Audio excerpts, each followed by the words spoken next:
Alrighty, hello there. Hello, everyone. Hello. All right. So, hello. We are, let's talk about some stuff. So I put out a poll about what to do. I think there was a lot of things I didn't make super clear. That I tried to make it clear, but I think I failed at making it exactly super clear. So, with the poll, the options were not so much like definitive, and I think this is where I failed at what I wanted to do exactly with the poll. So I'm just going to quickly explain it. It was very close, right? There was only, at the time I made the post, I let it run for 2 days. It was like, the difference isn't much, because you gotta remember, it's not like I'm pulling in like thousands of votes. I think there was like 108 when I looked at it. So the difference between like 55 and 45 is like 10 votes. So like it's really close, even though it's 10%. It's like 10 votes. So that's why I said it was close, even though I know it's like a 10% differential there. But two, I'm still going to be resetting, right? That wasn't like an option of I'm going to do this, I'm going to fight Gambler and King, or I'm going to reset. It was, do you want me to fight Gambler and King at all on stream, or just wait and we'll do it pure? But I'm going to reset either way. So I think I failed in mentioning that I was going to reset either way. So that's why I went with we're just going to fight a Gambler today. No King. No King today. I'll probably fight King. So here's the reason I want to do this. I feel obligated to do it. All right. So here's the thing. One, it's going to take a long time. I'm going to stream a whole nother campaign again. We're going to try to get to God Hand. That's always the thing. I don't care if I beat God Hand or not. That doesn't bother me. Just to get to God Hand, or at least get to like level 3 King. The reason for that is then I can do other videos, right? And I've already scheduled a video. I'm recording a video tomorrow. I've already scheduled it. So we're going to do it, and it's going to be a long video. And it's going to be basically a review of Gambler's Chest. But in order for me to do that, I feel like I should have fought Gambler and fought King. So that's why I wanted to do this. So today we'll fight Gambler. King I'll probably just fight after, but I won't stream it or anything. And then we'll restart. So Monday we'll be restarting regardless. So I feel like I failed in communicating the fact that I'll still be streaming and still be doing everything regardless. So today we know we're not doing a cheat count. We're going to do a mock battle against the Gambler. So how we're going to do a mock battle is, I think my gear is probably fine enough to just fight a Gambler as it was. Like, had I just survived that, even though it's like 3 years from now a Gambler would have been, I think I'm fine enough with my stats and stuff. So we'll just fight a Gambler. So the reason why I really want to fight Gambler, I'm not going to do any of that stuff. We'll reset. I'm going to read the story event, but I'm not going to do that. We'll redo it. I'm going to still play another stream. That's where I failed. I think I failed to communicate. Yes. I just want to fight it so I can speak on the mechanics. I've already looked at all the other stuff, so I know how it fights. And I've looked at the level 3 and stuff. I know how that all works. I just want to gauge how weak a level 1 and a level 2 is. Because from a lot of things with I'm talking King here. So a lot of things that I've heard with King is like, one, he's pretty cheese. I can see there's parts where you could cheese it. I can see that in the cards, how that works. Two, there's some oddities that I want to experience before I talk on them. There's he's very gimmicky for King. But the main one is, people are saying the level 1 is almost like not even worth doing. So I really want to fight a level 1 and a level 2 before I can talk on King to see if that's true. I have a feeling that's probably true, based on the stuff that I've seen, but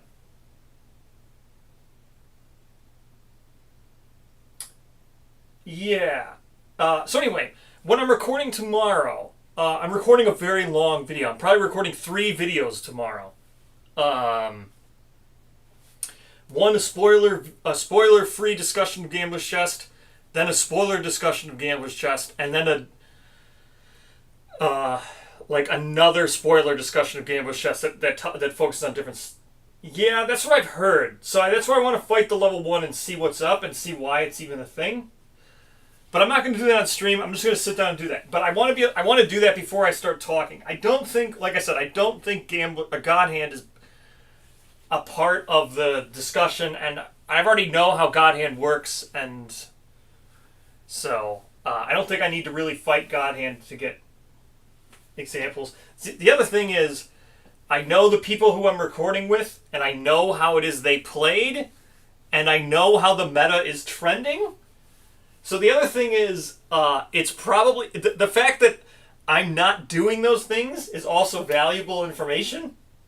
Because I do know that a lot of people, there's some philosophies that run wild. There's some philosophies and gear that just run wild in Gambler's Chest. And I'm trying to not use those things as much. But I've seen builds, and I've seen from discussion in the community and stuff, and I've looked at people's builds and stuff, and there are philosophies and gear that just run wild and make like no sense as to why they're even things. They're so crazy powerful. So, and yeah, I'm not even Dark Impulse 3. Like, there's other things that aren't even Dark Impulse 3. Dark Impulse 3 is its own separate thing. There's other things. There's infinite loops. There's lots of other stuff. So the fact that, I think the opinion from someone who's not doing that stuff is still valid. Because like I said, I know the other people who are going to be joining me on my videos are doing those things. So, and I know some of them are slaughtering God Hand. But again, yeah, it's because their sheets have like 20 strength on their guys and like 10 evasion. But anyway, so all that stuff. So that's why I wanted to do this. I think I failed to communicate as to why I was pushing for Gambler. More so Gambler, because Gambler is the core of the lore for this. And Gambler has wacky lore. And if I want to release those next 2 lore videos, I gotta at least fight Gambler so I can lift the Gambler spoilers on my channel, right? Because I don't want to release videos that spoil everything without having an actual fight. So now I'll have the fight on my channel. We'll have the build up for the Gambler. We'll do all the story events and everything, and then I can release lore videos that talk all about the Dreamkeeper and stuff. Because there's a lot of lore that I want to do. So at least getting Gambler out of the way, even without getting King out of the way. King has its own thing, but I don't need to talk about that. In the grand scheme of Kingdom Death, King doesn't really play a huge part in it, of lore, whereas Gambler does. Like, I can't talk about like any kind of lore at all without talking about Gambler almost now. So, but in the King has lore too, but it's not like big picture stuff, so I can wait on King. Same with God Hand. Again, not really big picture stuff with God Hand either. Those two things. Those King and God Hand are very tropey, so you could just like explore the lore, just explaining anime tropes, and you can pretty much explain those two. So I could just use metaphor if I need to. So, all right. So how we're gonna do this mock battle? Here we go. We're going to take what we did. Here we go. So we have our stuff here. I've already laid it all out. The Gambler we're fighting. I'll switch back to this camera.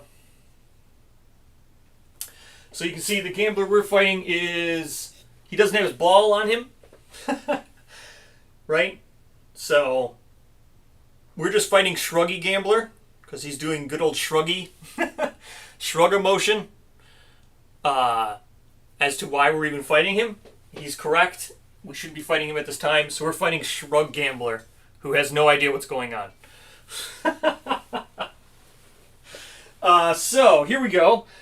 We'll have all the stuff that we would have gotten from Croc.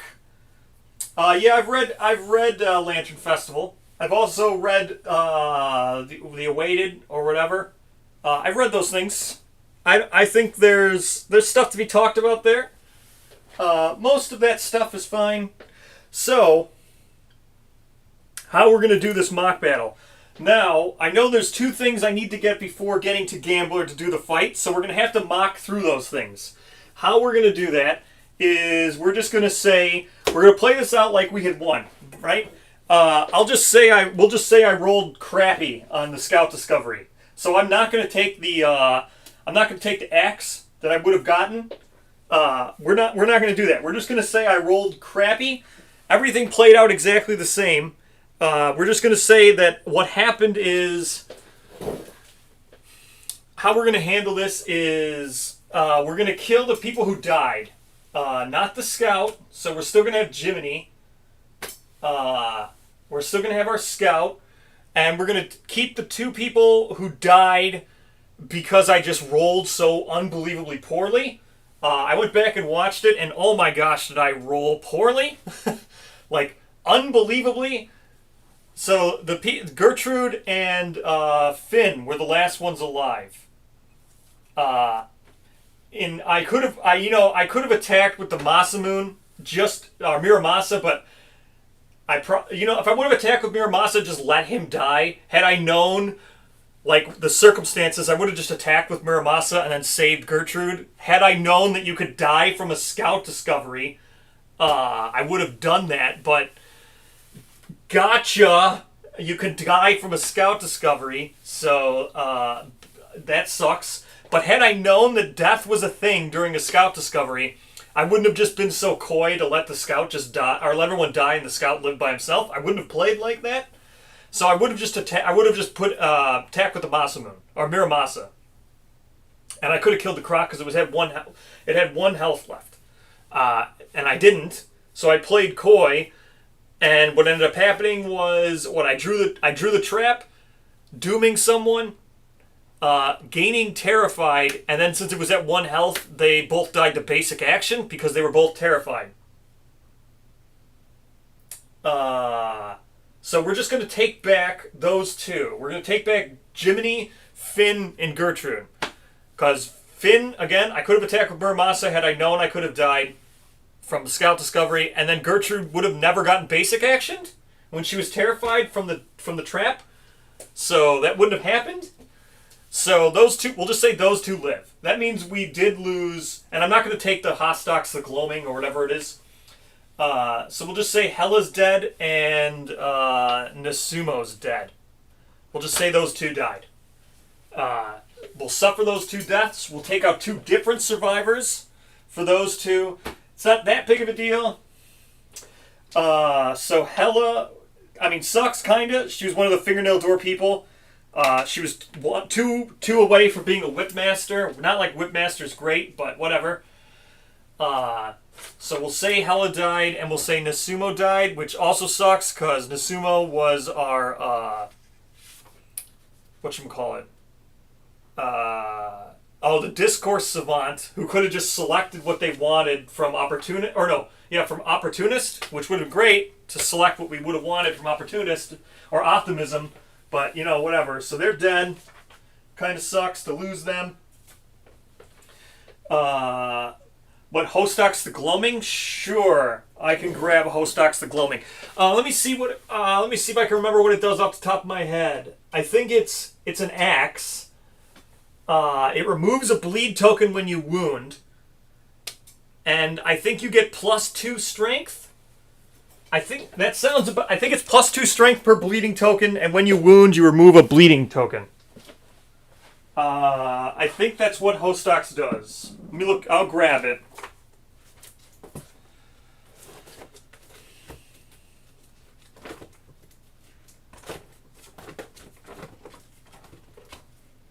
Where are you at, Hostox?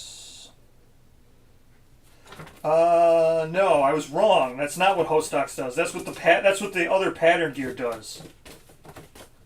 That's what Blood Drinker does. The other thing that we got.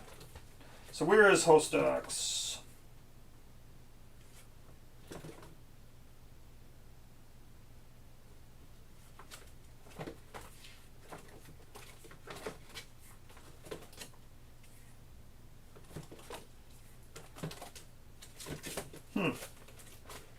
There it is.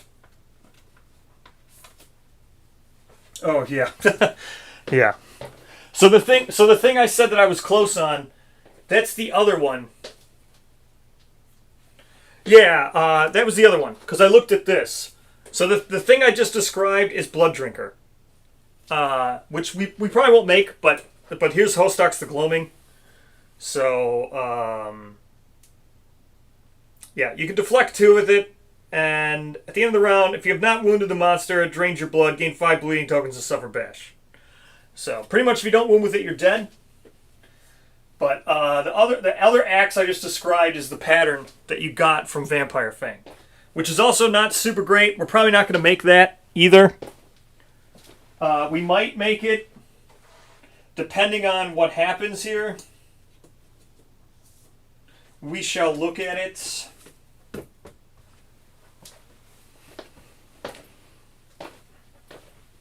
All right. Yeah, it's speed 9. It's good against Godhand. So yeah, if you want to use it against Godhand, it's pretty good. But all right. So we're not going to go through whole settlement phases, right? We're just not going to do that because I want to speed everything along. So here's how we're going to do this. We're going to do our rolls that we have to do for whatchamacallit? Build the Dream. We have to do those rolls. We shall do that. I'll advance people that we should advance.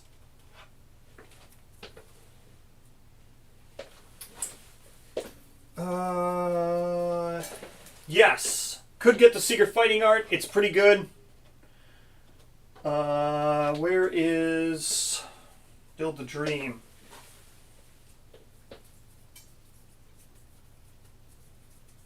Where is Build the Dream? There it is. So we have to do this. Let's just roll this. 7. So someone's going to get 1 Lumi, but we're going to get 1 construction point. So we'll just note this. We're actually going to do this 3 times. So why we're going to do this 3 times? We're just going to do this quick just to get to... So this was the year 18s now. So we would fight Atnus. Let's just say we fought Atnus. We go to 19. Let's roll again on this. 6. We lose a resource. So Lantern Year 20. We also didn't get it. We lost an Endeavor. That's fine. So we got our Dream Project to 2. We'll do the thing. Yeah, we'll do it. I'll do the. We're gonna do the event, but I'm not gonna do the. I'm not gonna put anything in the box. Right. We'll talk about the event. So now we've got. Let's do this. So we were at 24. We killed a level. We're gonna kill 2 level 3 Crocs because that was the goal. That will put us at 30. We killed an Atnus level 2. Put us at 33. So we gain the Phoenix Cuisine and Shared Illumination. So we'll just get those because we're going to need to do it. So let's go quick through our next CC. So we're at 33 CC. I will never do that. I feel the same thing about putting things in the box as I do about... the hit location that we might encounter. There's a hit location card that we might encounter while fighting the Gambler. I feel the same way about putting the box as I do putting in the thing. So here's the Phoenix Cuisine. Obtain the Plausibility Phoenix Knowledge card. Nominate a survivor to gain it. Share it at the forum. Someone can gain it for +1 Lumi. We'll do that. Obtain a Tier 3 Philosophy. Add a random Tier 3 Philosophy card to the Sun's Philosophy deck. Next time a survivor does Philosophy, they draw cards until you draw a Tier 3. So, let's do that and do that. No, the hit location in the Gambler's deck that modifies stuff. I also hate that.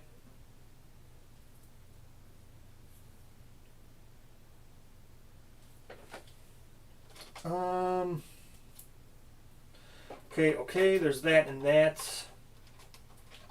So let's do these. Yes, the 4 thing. I'm never gonna do the 4 thing ever. It is unbelievably gamey to do the 4 thing. I'm not a huge... So, just to make it clear, if you ever have to ask me about... if you ever feel like asking, how do I feel about things where you need to self-balance yourself? I don't like things where I need to self-balance myself. I don't like it. Those are things I don't like. It's why I don't like Dark Impulse 3, because it shouldn't be on the player to self-balance. And I get Dark Impulse 3, but at the same time, it's like I feel that stuff like that should... So with the dice thing, you just have to hope that you never do it the way it's basically here's this incredibly broken thing that we didn't think about or we didn't test or we didn't care, and it's on you to never use that because we're never going to balance around that going forward, and they're never going to balance around those things going forward, right? I guarantee you. Inverted Mountain, or all those things, and all future Wave 4 stuff is never going to be balanced around what you have inside the box during Perfect Punt. I don't think Frog is never going to be balanced around what would happen if the Prologue Survivors had full gear, right? That's just never going to happen.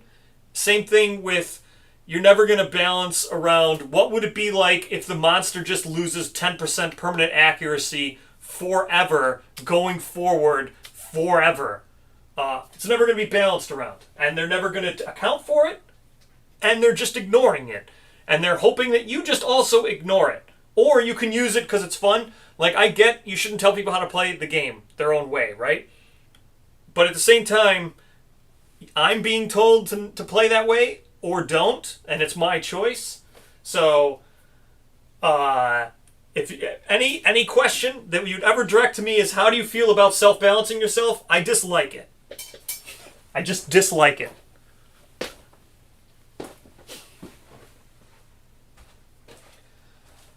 Okay, I need to grab Gambler. I grabbed Gambler stuff. All right.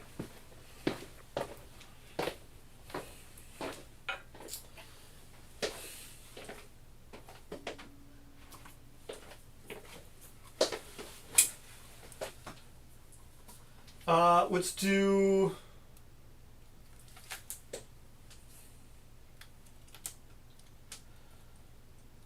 Perfect Punt. Wait, is there anything else? Nope, it's just Perfect Punt. Alright, Perfect Punt. We're just going to do this, and then we're going to go back and craft stuff. I'll show you how we're going to mock battle up to the Gambler. I'm just going to do all the settlement phase all at one time here for 3 settlement phases worth of stuff. And then we're going to fight Gambler. So here's Perfect Punt. Again, can't really show you, but I'll read it. A collective sigh ripples through the... Oh, here we go.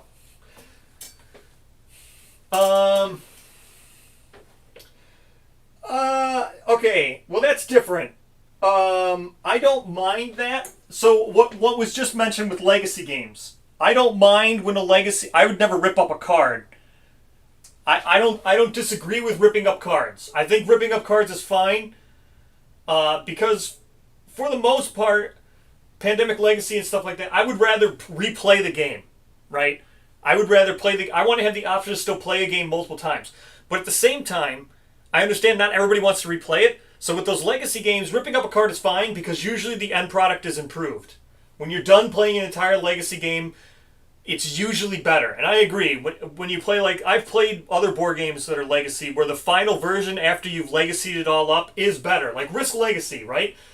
Risk Legacy is more fun playing when you've played a whole bunch. So ripping up early cards, that's fine, because I'm never going to probably use them ever again. So that I'm a little bit different with. I'm fine with that because it's generally improving the game. I dislike it when it's negatively impacting my ability to replay, and I need to mentally avoid something, knowing that going forward I will be playing an unbalanced version, not intended to be played like that. So that's different. So I don't mind legacy stuff.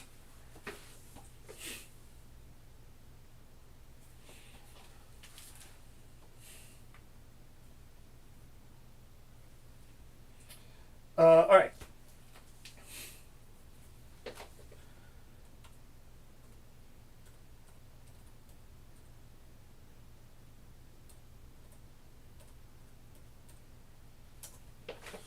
All right. So here's perfect punt. A collective sigh ripples through the gathered survivors. They have been building the chest for lantern years. The Dreamkeeper takes a handful of limp dreamers from its spear, carefully places them inside the construction. So, this is the gambler's chest that they're being placed in. And then let's see. Settlement may archive up to 4 founding stones to adorn the chest, earning a bonus construction point for each. Again, I don't care. Archive dream schematics. Okay, yeah, I'll do that. The Dreamkeeper lowers its face closer to consider its investment in the settlement. Review the settlement's handiwork. Okay, let's review the settlement's handiwork. Let's see. Roll 1d10 and add the construction points to the results. Sure, here we go. So 2. Well, 6, I mean. We're adding 2. Shoddy construction. The Dreamkeeper keeps the chest, or kicks the chest, but it explodes, showering the settlement in stones and gore. The Dreamkeeper is disappointed in the survivors. This landing near departed survivors gain -1 luck token. It's fine. It doesn't do anything. The Dreamkeeper nods with finality. With the chest gone, the Protector lumbers towards the settlement edge. Its massive footfalls leave dusty, craterous tracks. The survivors' awe reinforces their determination as they prepare themselves for the Dreamkeeper's final trial. All right.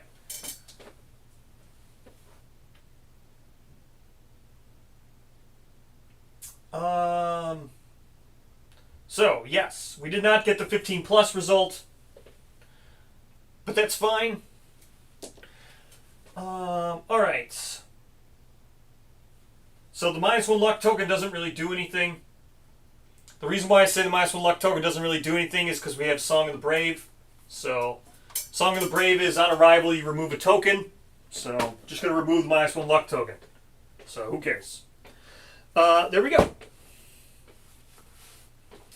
Now, we remove Dream Schematics from Innovations. Let's grab that. So, Dream Schematics is removed. Okay, there we go. Where is Song of the Brave? I'll just show Song of the Brave, so yep. On arrival, each non-deck survivor removes 1 negative token attribute. We're just going to remove the luck token. So that's that. Doesn't really matter, the luck token. All right. What were the other things I need to grab now? So we've done Perfect Punt. Let's see. Yes. No, it doesn't. I didn't know I didn't know that Make Preparations was only for the 15 plus roll. I did not know that it was only for the 15 plus roll.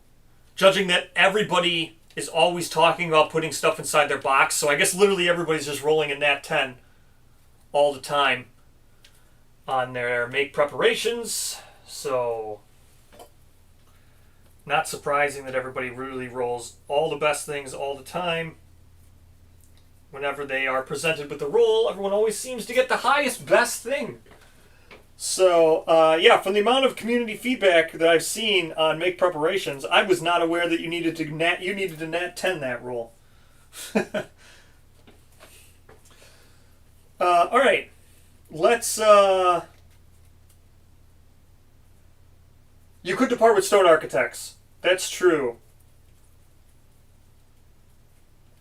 Put it on your sculpture and then just depart. Yeah, you can get easy 15 plus with doing that. Put it on your sculpture. Where is what I'm looking for? It's not in here. Yes, you can get several a year. You need to put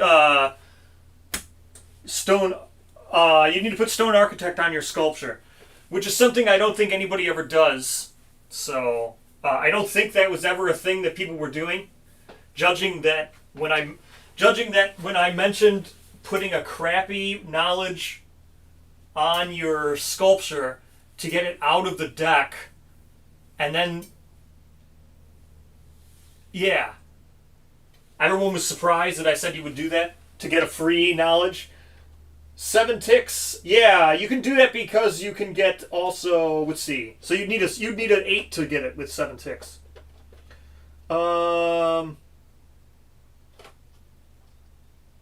Let's see. What am I looking for? I'm not looking for the cuisine.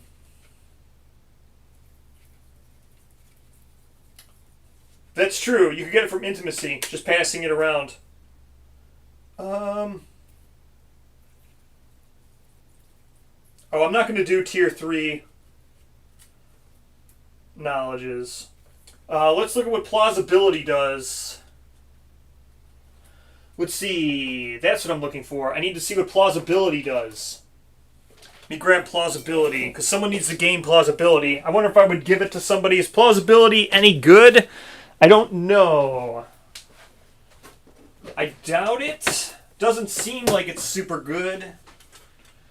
Haven't heard much talk of it. Champion, monster, heroism, optimism, romanticism.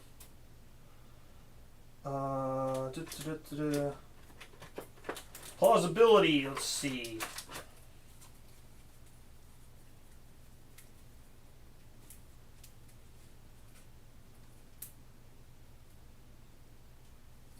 That's not bad. Plausibility is not that bad.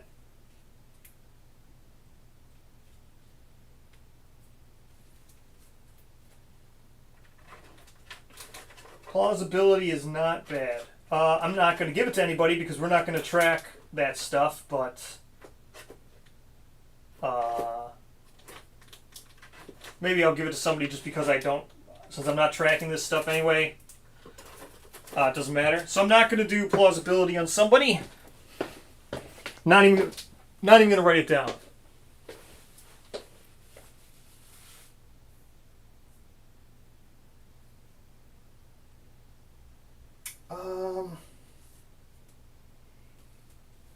All right, let's look to see who we're sending out.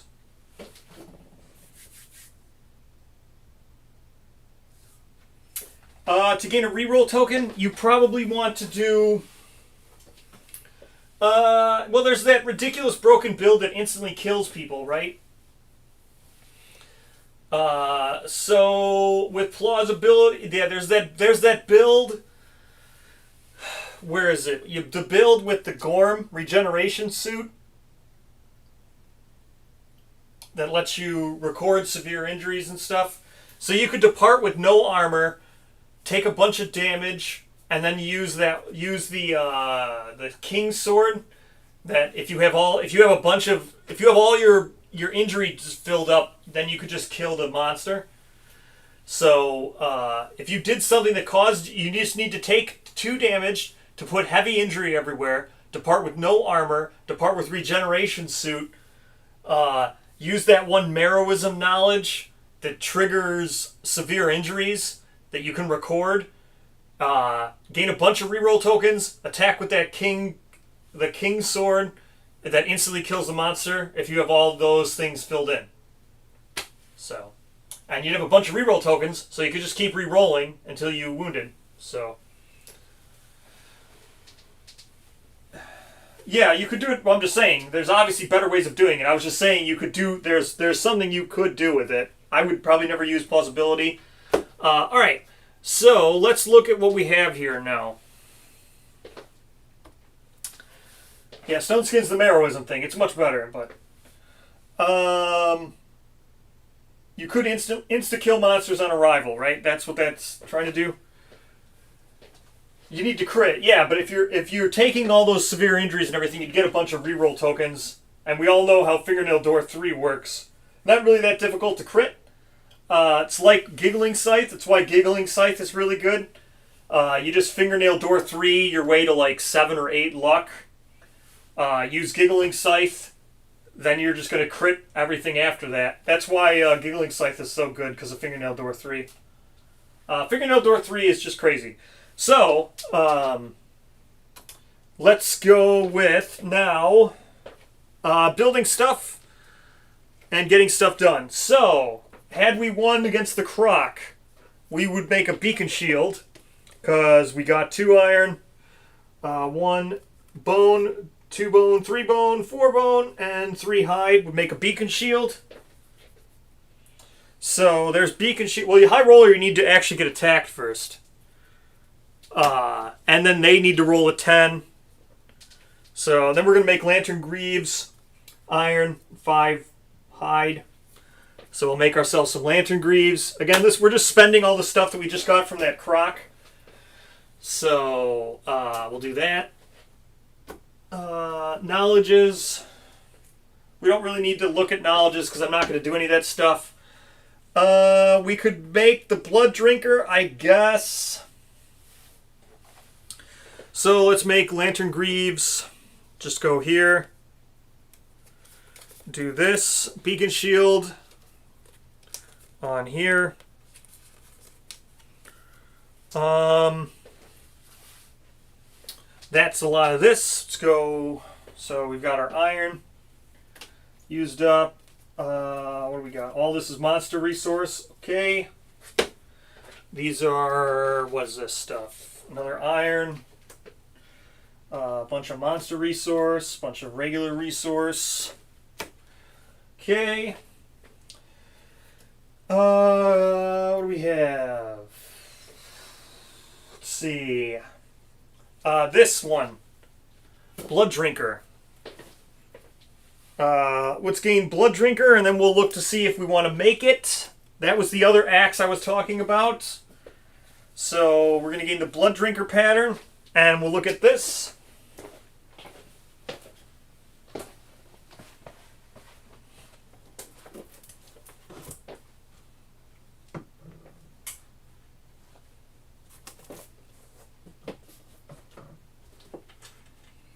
So, where's patterns?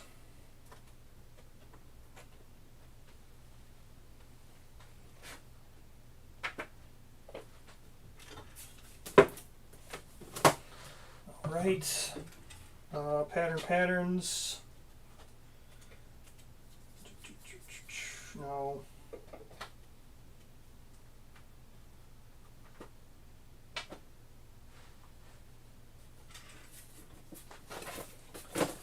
At Blood Drinker.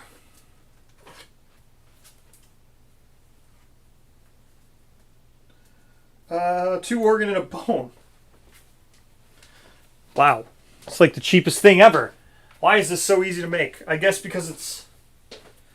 So there's Blood Drinker. It's just the Vampire Fang, 2 organ and a bone. So I guess we'll just make that for fun, because it's so easy to make. I was not expecting it to be so easily made. Okay, so Vampire Fang, organ and a bone. Or 2 organ and a bone. My bad. So 2 organ and a bone. Do we not even have bone? Oh yeah, here we go, bone. So there. 2 organ and a bone to make this thingy, the Blood Drinker. So we'll make that just for fun. It's probably better than the other ones we were using. So whatever. We'll do that, and this. All right. The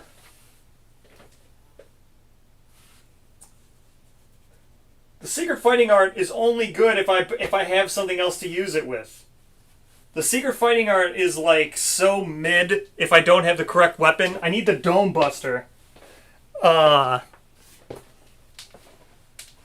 here's the Secret Fighting Art.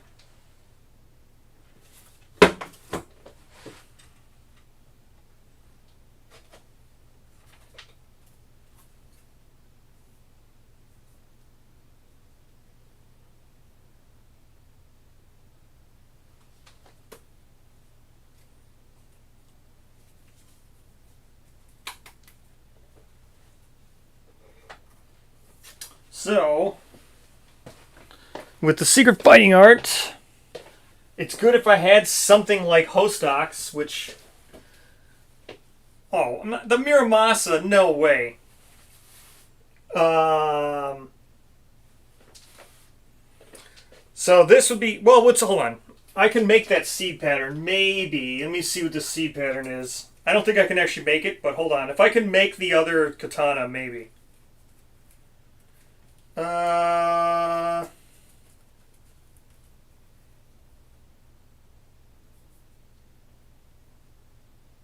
cannot. Yeah, I cannot make the Masamune.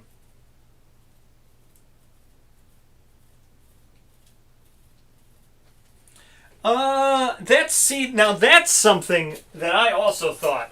So yes, there's no crits without using the gambler die. I also thought that, but that has been confirmed to not be the case from what I saw. That was just a very weird thingy. From what I saw for taste clarifications, I guess you can still crit the gambler. You don't need to use the gambler dice to do crits, which is so odd, but not that it matters because the gambler has so much luck, but you could still do it, I guess, somehow. Without the gambler dice. I don't know how you would do it, but the gambler crit dice does not require crit to do, or a gambler dice is not required to be a crit dice, which is so weird to me when I saw that clarification. I don't know how you would do it, but I swear I saw Taste clarify that you could crit without using the gambler dice somehow.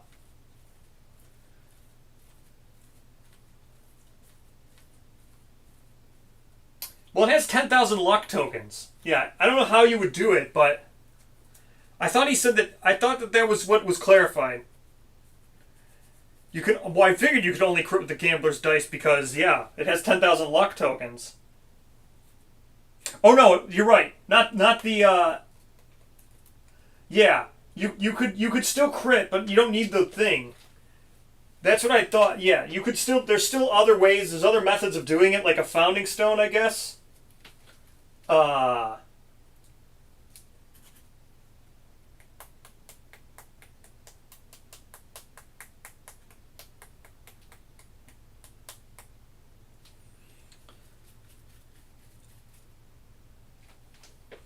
I could have sworn that it was said that was only... Same thing with after damage, right? Like the after damage is also just an aesthetic choice, even though after damage will trigger without using the gambler dice.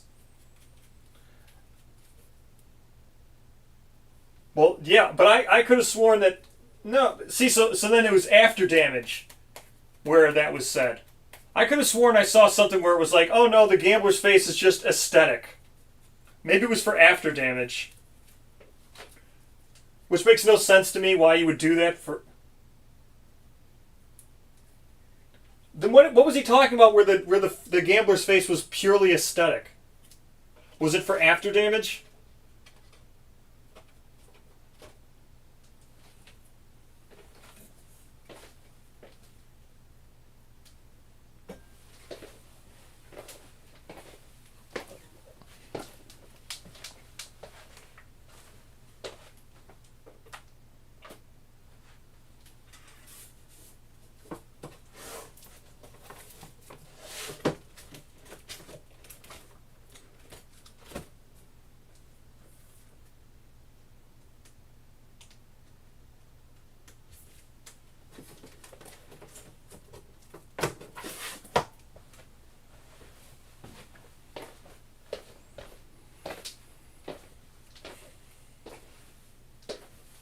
It was for after damage where it was purely aesthetic.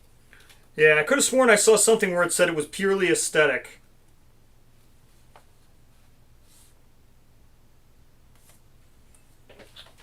But you need the gambler's face plus after damage rules for the effect to take...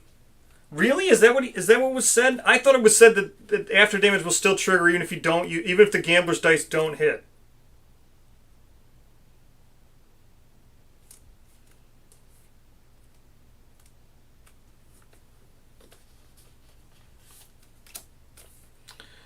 Rearranging our gear grid here.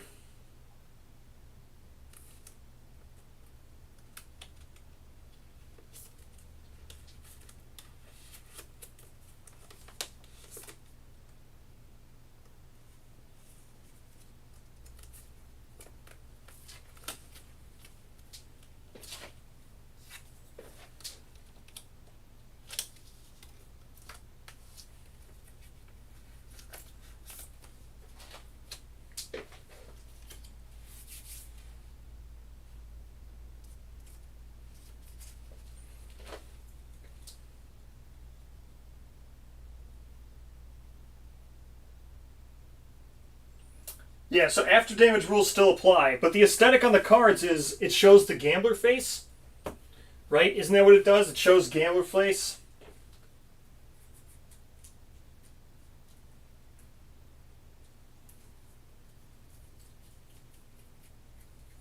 Is that what it says? See, I thought it was said that.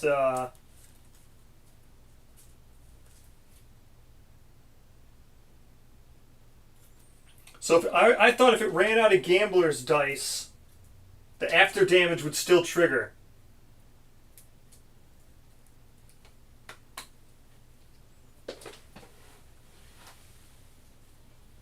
Yeah. See, I thought the clarification was this thing. It doesn't need to be from a gambler's dice. If it was rolling regular attack dice, then the after damage is still going to trigger. Even though it shows a picture of the gambler's face there.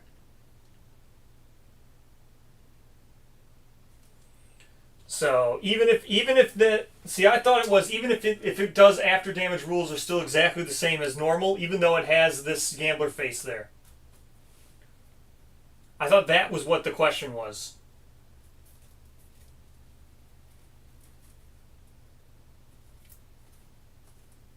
So if it runs out of gambler's dice.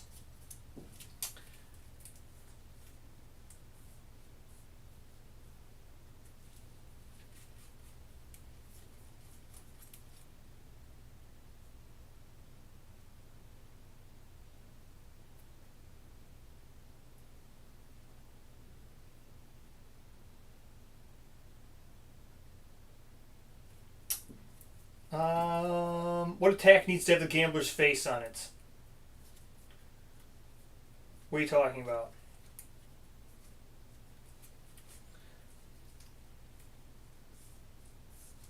Well, that's regular after damage.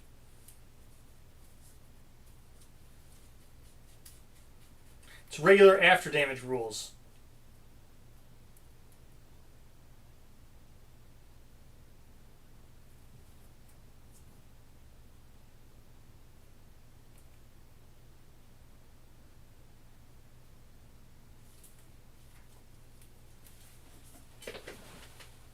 All right. Anyway, let's see. So I need.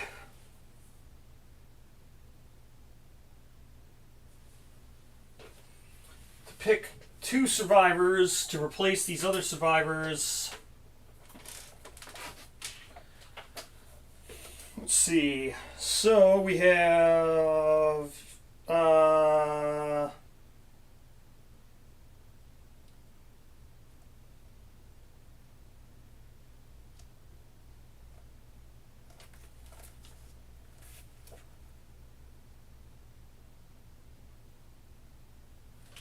Are you sure? See, I thought it was said that that the after damage rules still apply regardless. So who are we taking out here? I need to make cards for.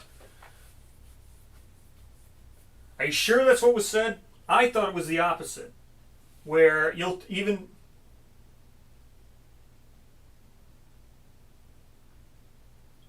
I thought it was said that you don't. I thought it was said that even if you roll without gambler's dice, after damage still takes effect.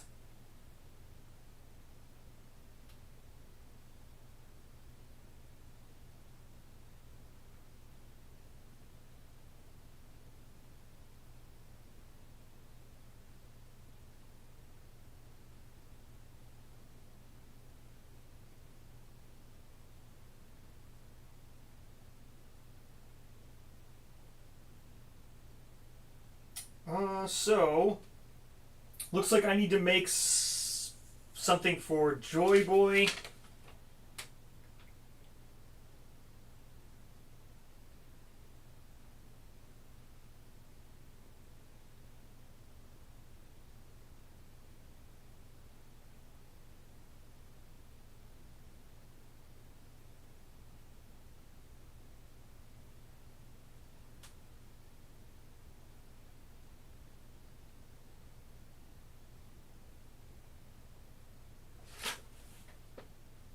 Joy Boy and Chandra.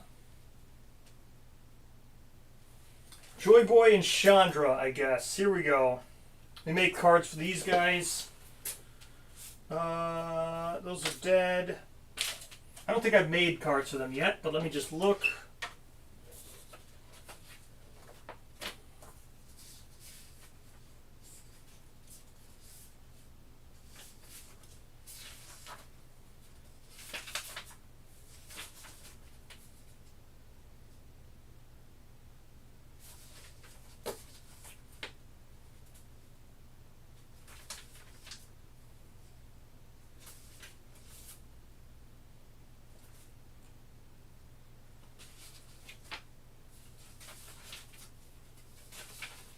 I have not made cards for them yet. So, let's see. It's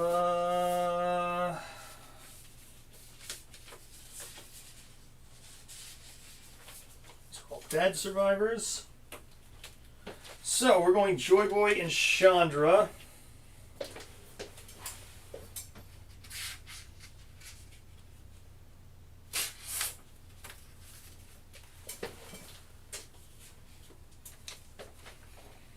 Alright, so Joy Boy was really powerful.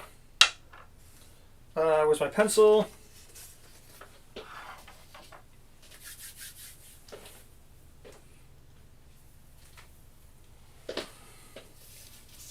So we have Joy Boy, Chandra,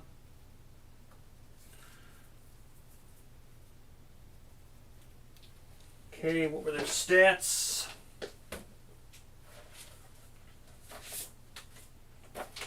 So we have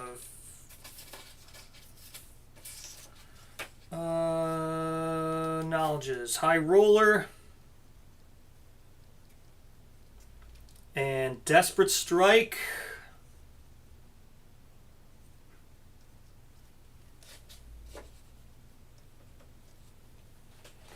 Then we have Joy Boy. He's got High Roller.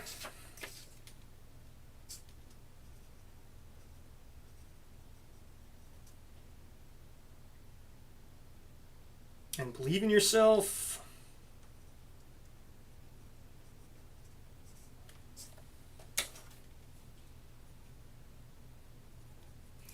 Okay.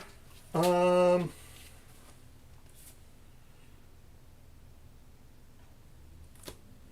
guess we just want to take out all our high rollers because Fingernail Door doesn't really matter. So, yeah, this person doesn't need to come out because it doesn't really matter.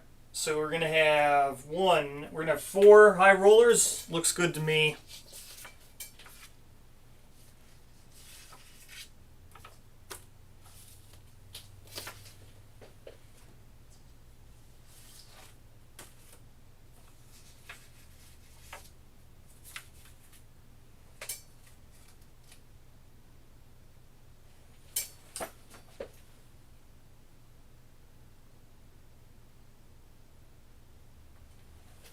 Okay, so it still needs to have 1 gambler's dice.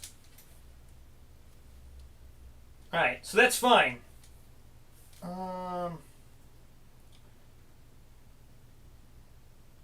So, yeah, we're going to have 4 high rollers. Let's do our thingy-mabob.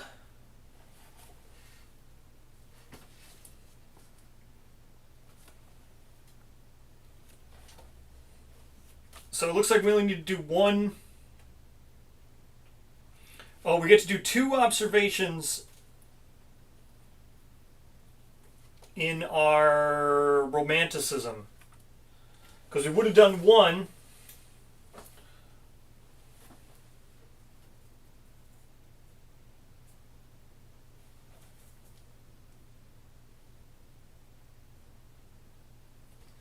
Okay. So, let's do our 2 observations in romanticism. 1 for when we would have got back from the original croc, and 1 for when we would have done the rest. Oh wait, no. So we're just doing 4. All right. Here we go. We're rolling on Romanticism 4. No one else will feel this crescendo of existence. As you hurtle through life, your shooting star gathers the dust of love and loss like a burning mantle. Stone faces underfoot. Oh, this one I can show. This artwork is not terrible. Stone faces underfoot bear witness to your glorious journey. Crooked saplings crushed under your dancing feet release a cloying fragrance that fills the air, having with your expectations. How will you celebrate the moment? Gain +1 Louis and roll 1d10. 10. By fully knowing yourself, after all, the beasts of the darkness know no hesitations, feel no uncertainty. They are authentically themselves, whether grazing in their habitats, gnawing on your kin, or dying a glorious death at your hands. You will be your settlement's undaunting hero without reservation. Fill in all observations up to 2 of your knowledges. That's first hero. Doesn't really do anything. Because we were already high roller 2, and it doesn't really do it. It's not that good. I already had high roller 2, and I already had Wanderlust's. It doesn't do it. The neurosis for Wanderlust doesn't really do anything. I already had high roller 2. I think I already had positivity as well filled in. So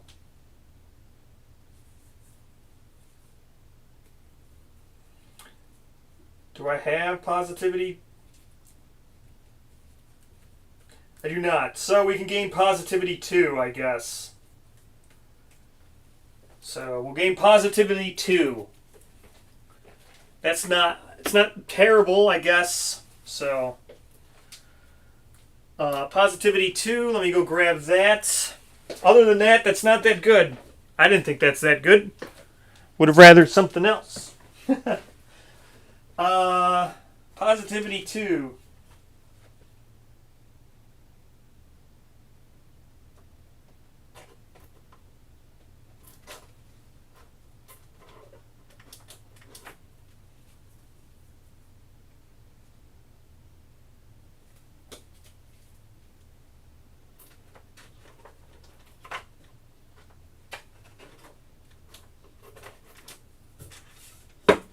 Good. So positivity 2 just gives us 2 reroll tokens. It's not terrible. So now we get 2 reroll tokens. Hooray! No, that person is not. Oh yeah, they are. That person is a discourse savant. Let me see if I would have wanted to take something else. I don't think it really is going to matter though. I think I would have rather...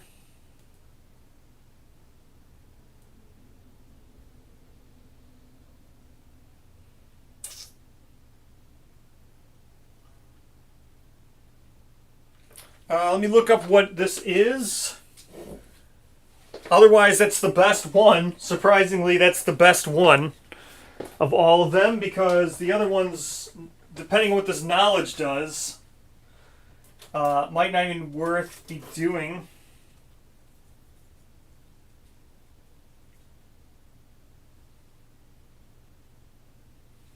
Not even worth doing. Normally it would be worth doing, but it's not worth doing right now for this mock battle.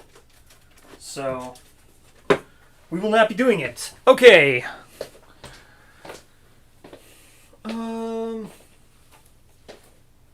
White Secret is not that bad if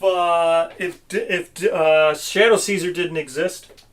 But Shadow Caesar exists, so meh. Okay, let's see. So we got positivity 2. Good. Alright, let's see what else we have here. I don't even remember what believe in yourself does.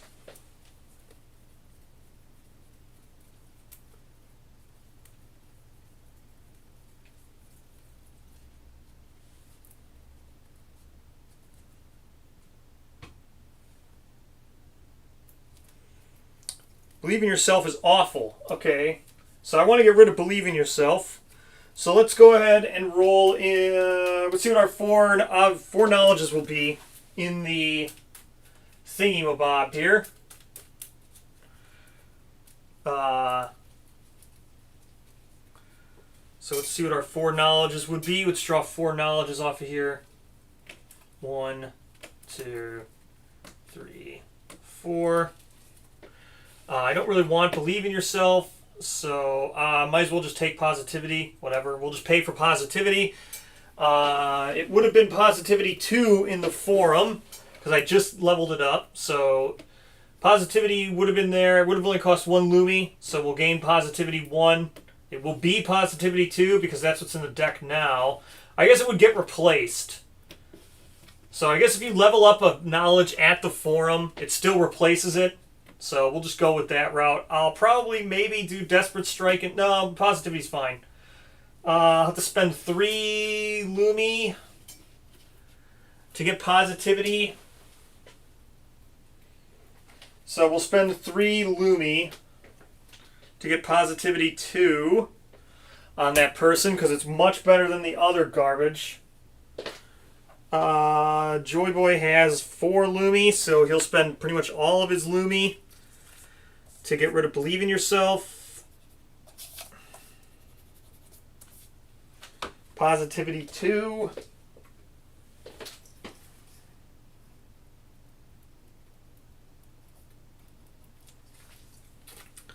Who was partners with Joy Boy? Someone was. It's not written down. Did I write it down on here?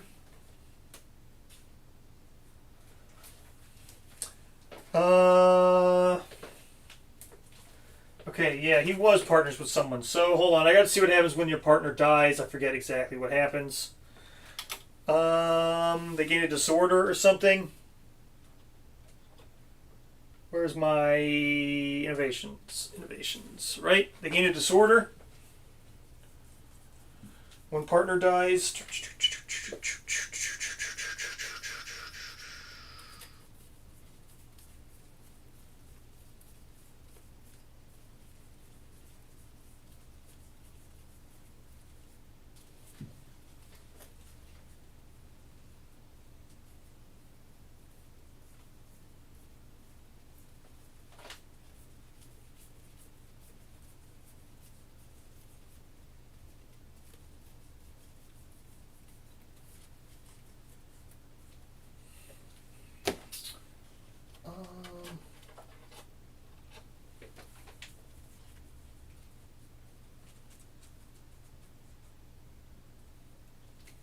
So they gain a random disorder. Let's go ahead and do that.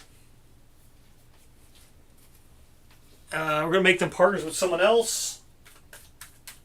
Make them partners with Chandra here. So we'll just spend some endeavors or whatever. Let's get them a random disorder. That one looks fine. Cannot depart without a lantern in your grid. It's fine, actually.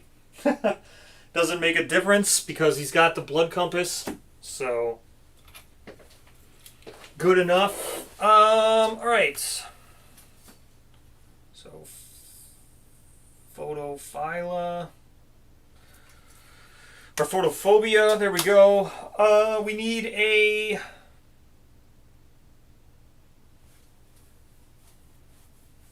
Well, I mean, we can have something. We'll just put a Dridecanthus here, I guess.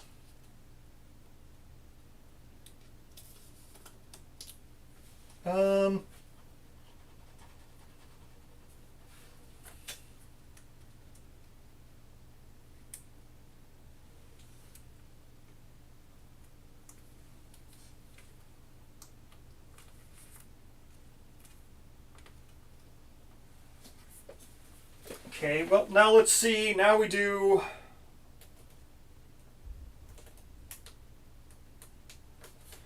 Basically, now we play slot machine game.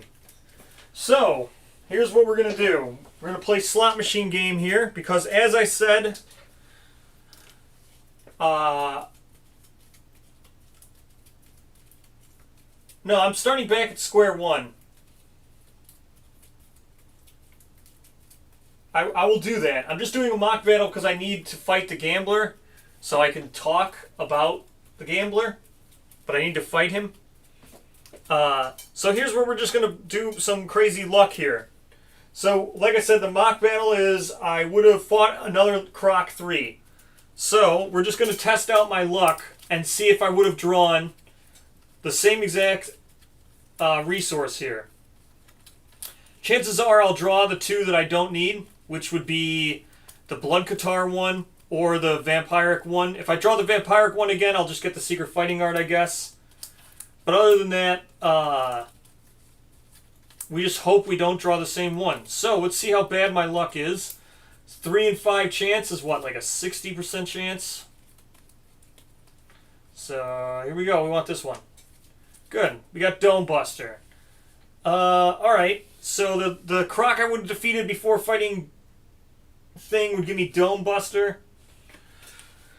So yeah, we'll just take Dome Buster recipe. Dome Buster's a pretty good one.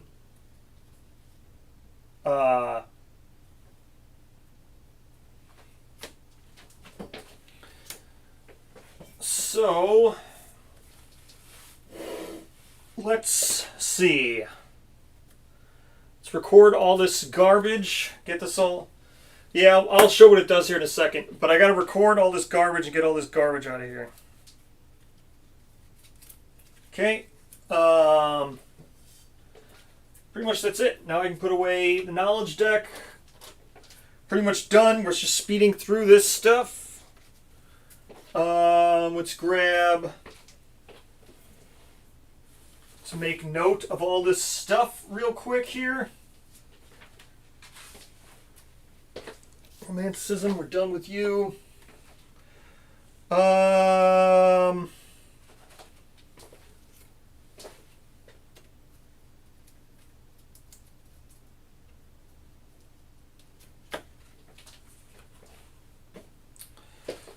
So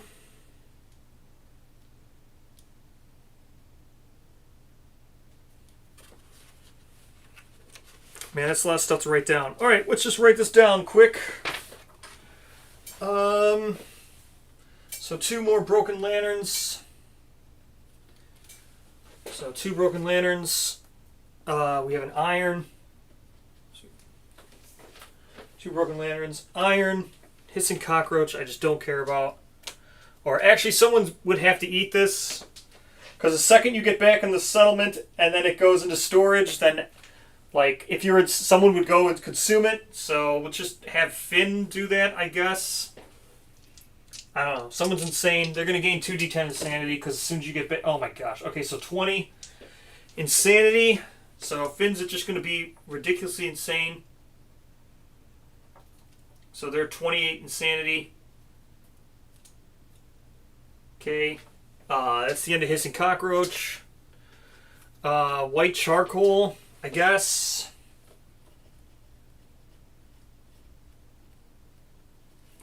White Charcoal. This can be set aside. Secret Stone will set aside. Fresh Acanthus. We'll just say that was something we lost because we had to roll when we failed at the thing once. What are these? Strange resources? These can be set aside because we're not going to do any strange resources. Eye of the Immortal.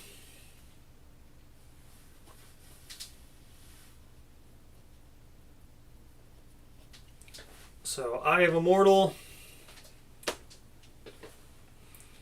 Veined Glass. Flat Vein. And Pseudo. Alright. Now let's take our resources for killing another Croc. And then we'll see if we can make weapons here. And then we'll fight Gambler. So, what does level 3 Croc give? We would have gotten 9. So 9 more Croc resources. Just grab those quick. So 9 Croc resources.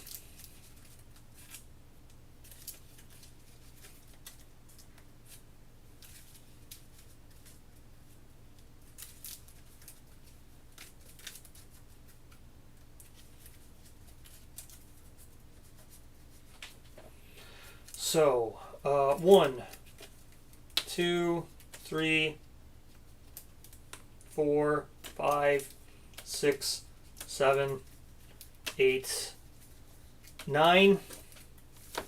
So here's our 9 croc resources. What was that? 2 pale flesh, mortal tongue, pale fingers, vein glass. Got 3 vein glass, bone. Okay, and then we got these. Dome Buffer it's a club. Dome Buster is a club. So we will club it up. Let me run a. I'm going to run a lope here because then I'm going to start setting up for Gambler once we make Dome Buster probably. So 1, 2, 3, 4, 5.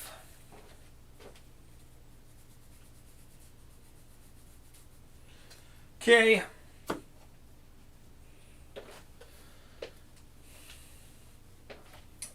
We probably would have gotten more fresh acanthus and more iron from doing whatever. So let's do this.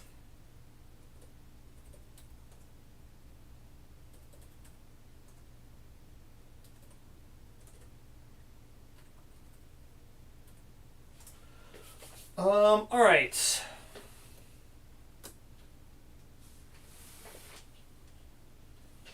So can we make the full lantern? Well, let's make Dome Buster.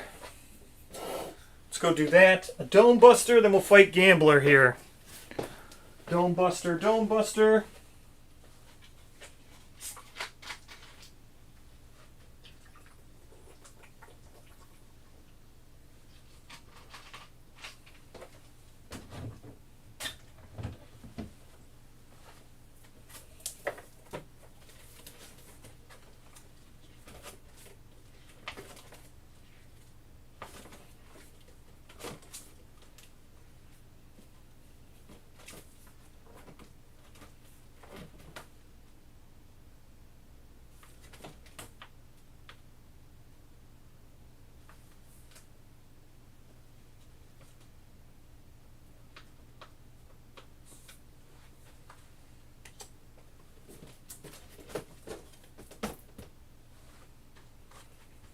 Okay.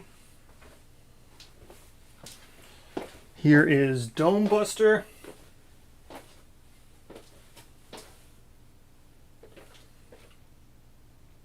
So there's Dome Buster.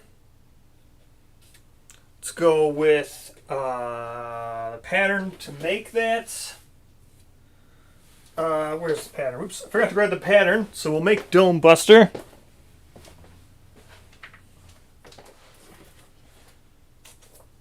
What does it cost to make that?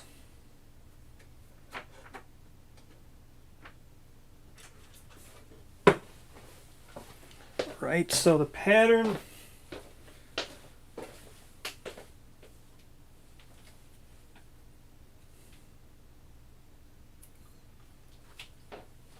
So it costs 4 bone. So secret stone and 4 bone, so that's not difficult. We'll go ahead and make that. Pretty simple. So secret stone, 4 bone. So we got 1, 2, 3, 4. Pretty easy. So secret stone and perfect bone, bone, bone, bone. There we go.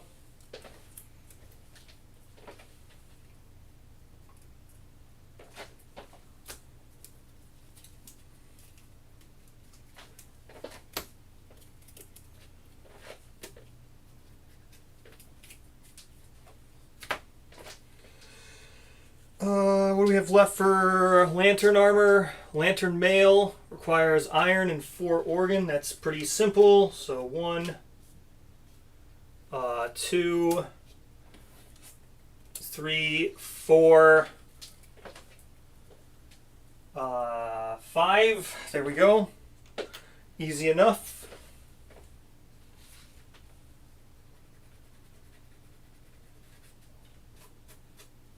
Okay. Spend our 5 organs and an iron.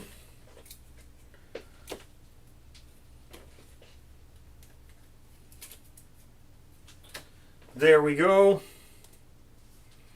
So that makes lantern mail. What's the last thing we need? Lantern gauntlets. 2 iron. That's easy. Just spend scrap. Got all kinds of scrap. Well, we actually have 2 iron in storage, so just spend the 2 iron in storage. And what I say?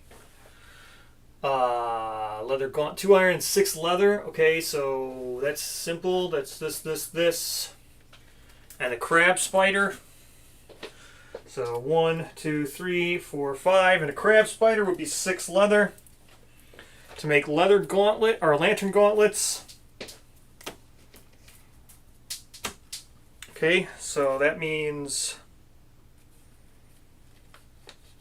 we make lantern gauntlets.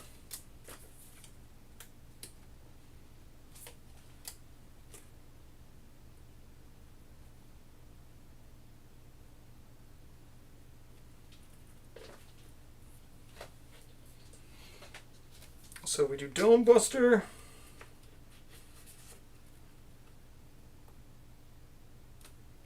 Lantern Mail, Lantern Gauntlets.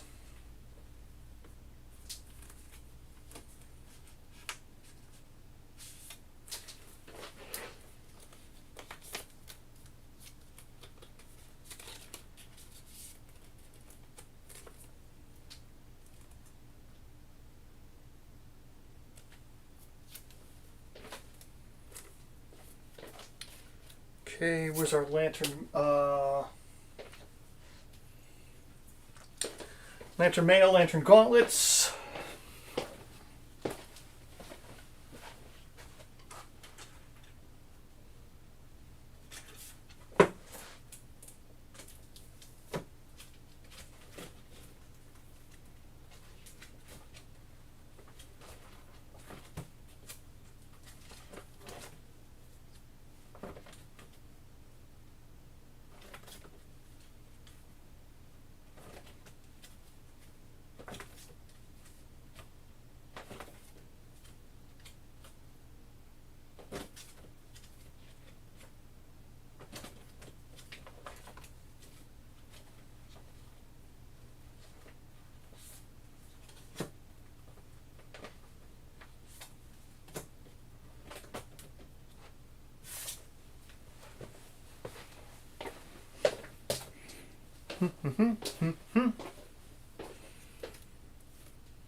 Okay, Lantern Mail. Lantern Gauntlets.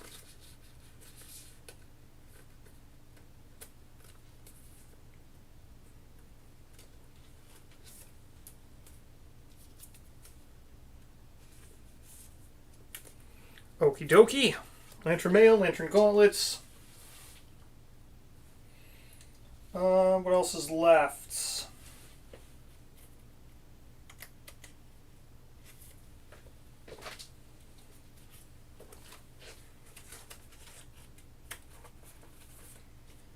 Okie doke.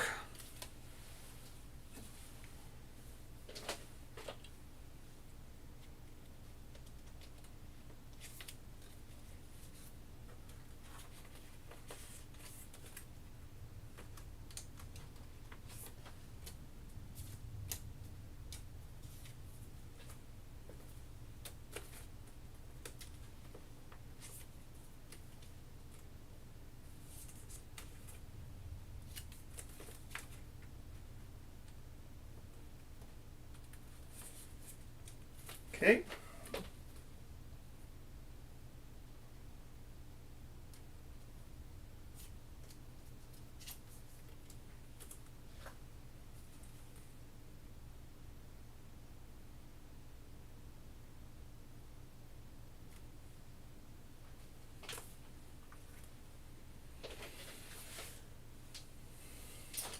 Oh no, the pressing 1 might not work out. Alright, let's see. So we're just rearranging all of our stuff here.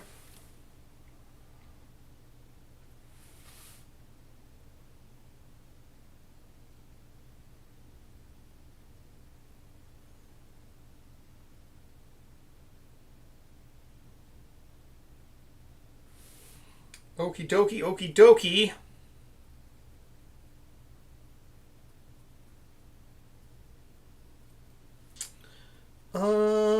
That's fine, that's fine, that's good, that's good. We actually need a monster tooth necklace. So I'm gonna have to make a monster tooth necklace to complete this affinity. Huh.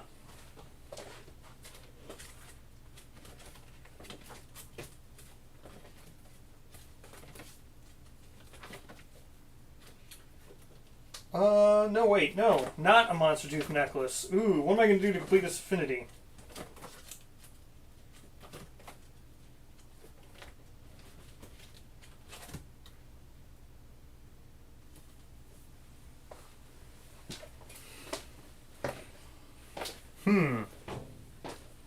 What do I do to complete this affinity?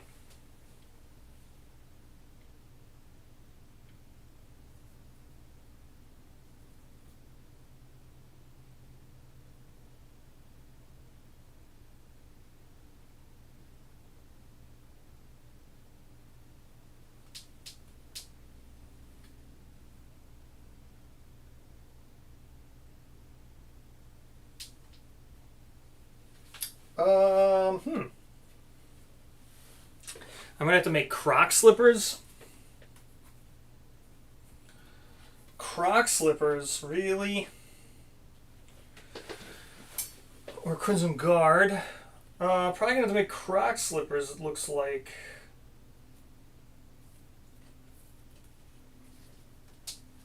Or Pippa. Well, I can't make Pippa.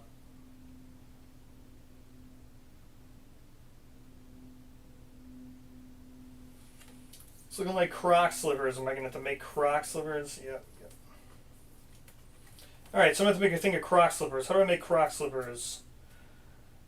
Pale flesh and a bone. Alright, so I just would have had to not use a pale flesh.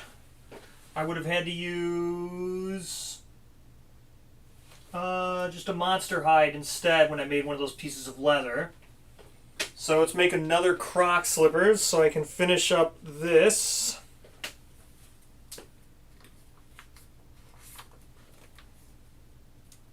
Okay, then this is all going to have to move down.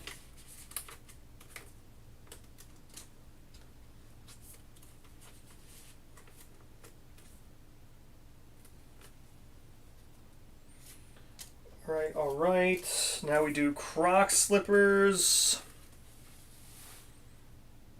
And then we can take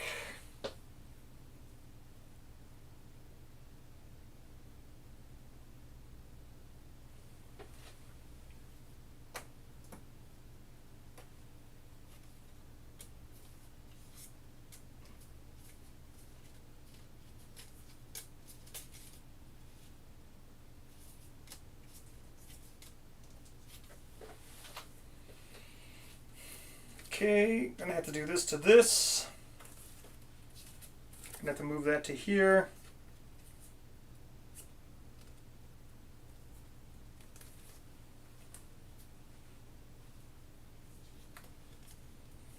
And then you get this.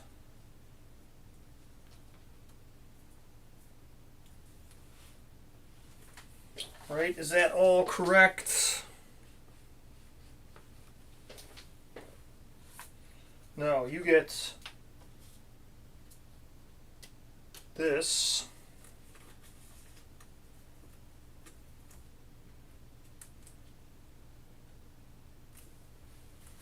All right.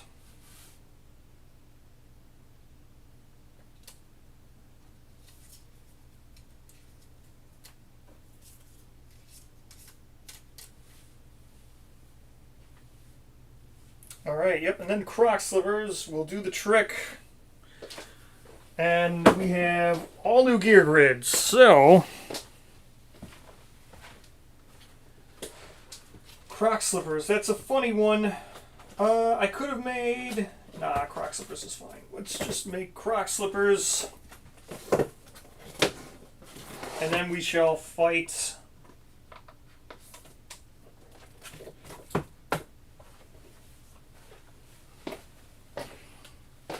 Alright.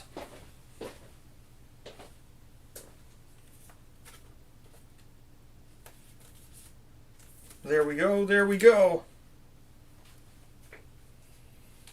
All right. All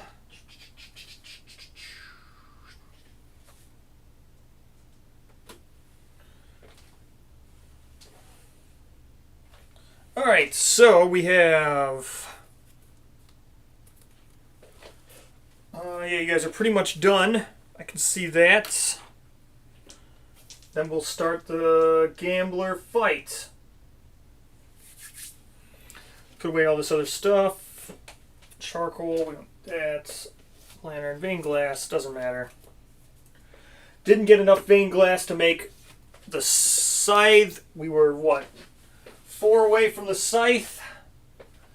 That's okay. Alright, so let's gambler it up. Good job, you guys won. I'll go turn it off. We'll gambler it up. Alright, so let's... Here's the new gear grids. So, this person still has all their stuff. They're going to have the -2 movement, which I can't do anything about now, but that's fine. It doesn't really matter. The -2 movement shouldn't be that big of a deal. They're going to have the full lantern armor sets. They're going to have just a ton of stuff to go with it. Let me grab the full lantern armor set.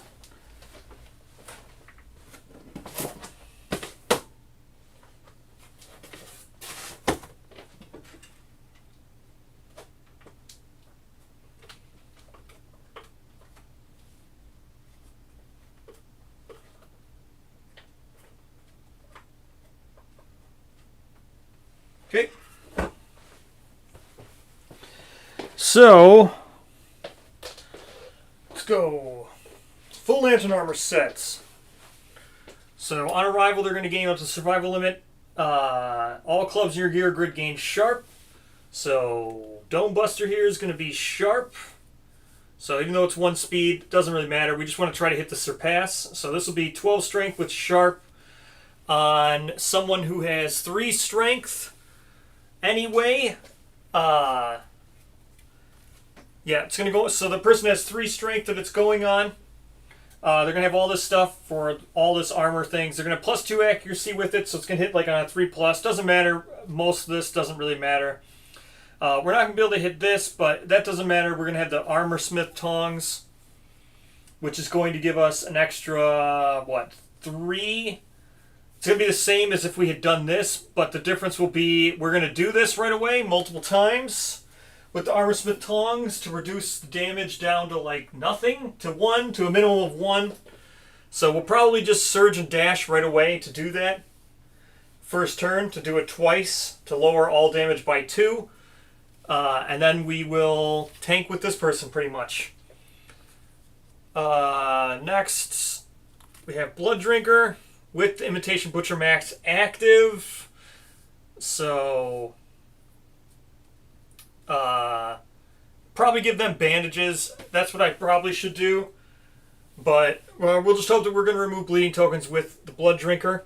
So what we're going to do is gain a bunch of bleed with this, then give us a bunch of... Oh, actually, he can't have this armor set, which is fine. Yeah, it's still fine. We're still activating it. He's just not wearing the armor set, which is fine. So, what we'll do is this instead. To do leather shield. Yeah, that's better. So, get the Imitation Butcher Match active. We'll gain bleed tokens with the Blood Compass Lantern. Use Blood Drinker. Won't make too big of a difference. This armor set's not super great. This person's probably not even going to be able to wound. I doubt they can even wound. So, we'll see. Next is this person with the Scab Guitar, who's going to have the Tide Box with Sharp on this, and they have also 2 natural strength. So they're going to get to what? So two. They're going to have 4, 8 with sharp. Plus their roll. They should be like a 6 or a 7 is what we'll probably average to wound on this. So this person might have a little bit hard time wounding, but it seems to be okay. They're the person who just got romantic, so they're actually going to depart with the most hunt XP. And because we have to take out a whole bunch of new people, this Elder Aegis Shield is like actually going to help. So we'll do all the armor for that. What's next? And then we have just the song, our Barty Boy, just going to tank pretty much. I don't think they can even wound with the Fingernail Whip. I don't think it's possible. I just don't have another weapon to give them. So I don't think this person can wound at all. But they're just going to sing with Ham Fluter and steal dice with their high roller. So that's pretty much the whole thing. They're just going to be deflecting, tanking, deflecting, blocking, absorbing, and then try to just hand flute. So those are our gear grids. Mostly we're going to aim for the surpass wounding. That's mostly how we're going to rely on doing damage. So it's going to be a slow fight with pretty much just two damage dealers, and hope we just go quick and wound it down. Might take like 8 to 10 rounds because it's slow, but that's okay. What can you do? That's what we're going to hope to do. So let me turn off the streams thing, and we shall set up. Well, let me set up for Gambler. I'll run another battle royal, and then I'll set up for Gambler here real quick.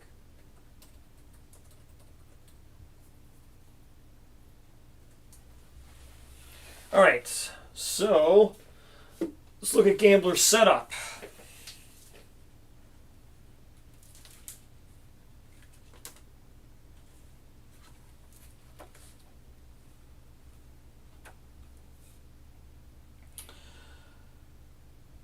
Gambler in the center. Survivors in the blue squares. 2 stone columns. And giant stone face. Okay. 2 stone columns, giant stone face.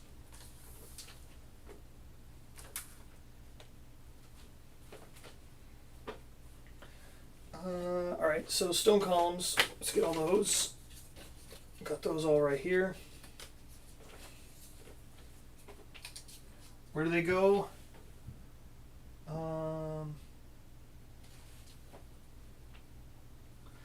2-way. So they go like that. Like this. Right, 2-away and then 3-away. 3-away, 2-away. Alright. Then, was a 4-way on each side. 4-way on each side.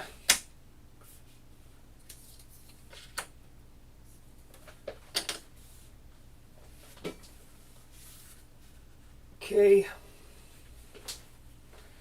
And giant stone face. So I don't even see on here. Well, giant stone face set up normally. All right. So where do we have terrain?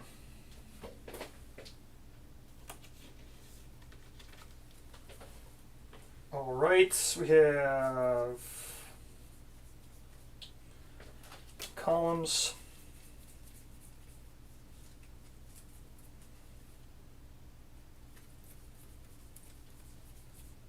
Giant stone face.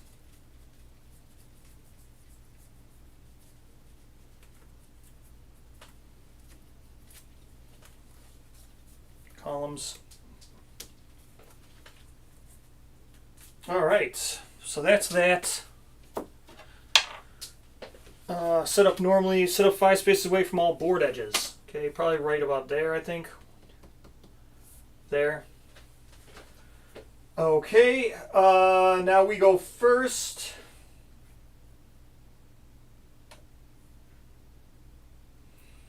All right, let me go end the stream avatars thing. This goes back to the terrain deck. all of this just goes back to our settlement storage.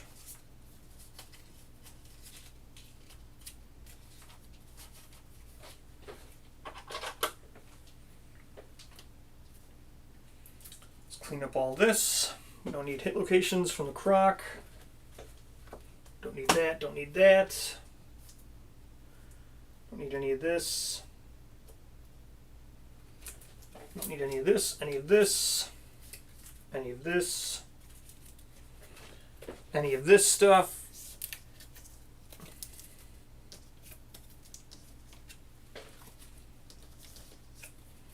All right. There we go. There's Gambler set up. Let me go end the stream thing and go fight him.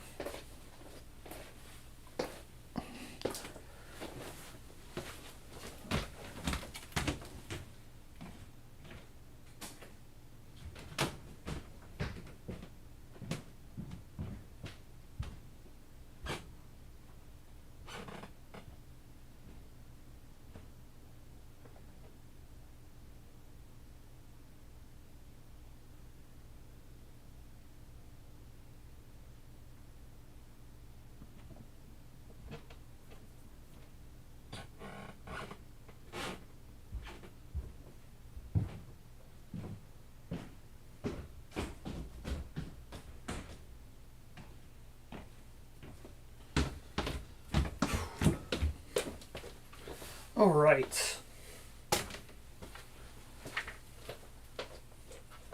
Okay. We are slightly light on observations. I didn't take a tier 3 knowledge. So, we are slightly behind on power, but I think that's fine.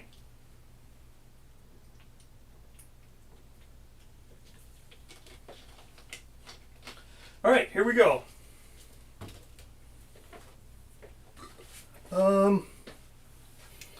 How far away?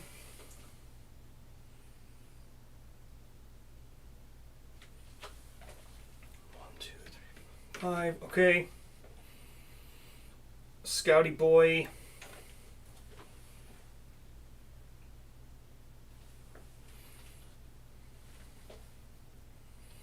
Barty boy. What do we got? Should probably swap someone out so she can be. She'll be our dome buster.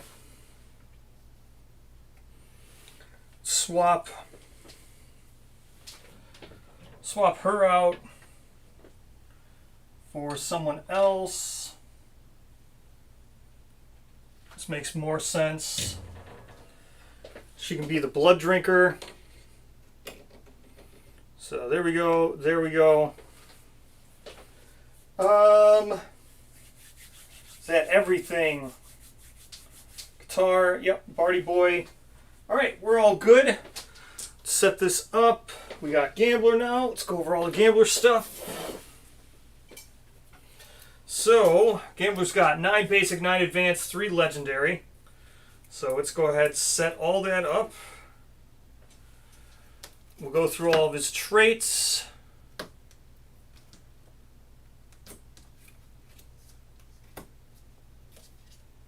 Yep, this all looks good. These were these strange resources, can go over there. 9 basic.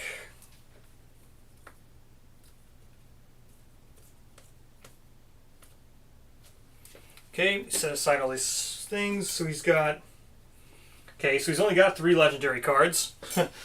So those are those 3 legendary cards. How many basic? 1, 2, 3, 4, 5, 6, 7, 8, 9. He's only got 9 basic. Okay, so that's everything.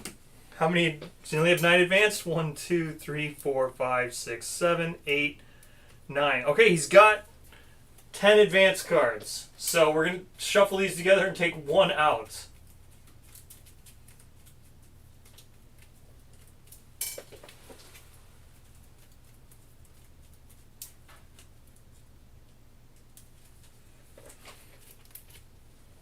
So 1, so that is 1, 2, 3, 4, 5, 6, 7, 8, 9. Yeah, that's right. me just make sure that there are 9 here. 1, 2, 3, 4, 5, 6, 7, 8, 9. Yep, 9, 3, and whatever. Yep. Okay, so that's correct. So he's only got 1 card that's get dealt out. All right. So while I shuffle this up, let's read what the rest of Gambler has to say. So he's got critical failure. As I shuffle this all up, I'll grab critical failure out. Yeah, that would make sense. I gotta grab the Gambler dice. So he's got, you shuffle these all up here. There we go. Those are his AI deck all shuffled. Let me shuffle his hit location deck. Next he's got, so 8 movement, 20 toughness, which like I said, I think only 2 of our people can actually hit reliably for the 20 toughness. He's got 1,000 luck tokens. So it doesn't, we're not critting. It's fine. Oh, wait a minute. Do I have an odd card in here? There's 1 card with a weird back. I think I might be shuffling it in here. Jack of whatever card. Yeah, alright, got it. Yeah, I'll grab the dice here in a second. So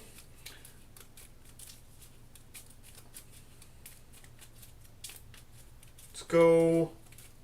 There we go. There's the hit location deck all shuffled up now. Let's go with what he's got going on now. He's got critical failure. So let's get that out. So here's critical failure. When resolving a hit location with a critical failure, if your wound result is a natural 1, cancel all reactions on this card and apply the effects of its critical failure. Negative luck increases the range of your critical failures, while positive luck prevents it. So we've removed all of our luck tokens.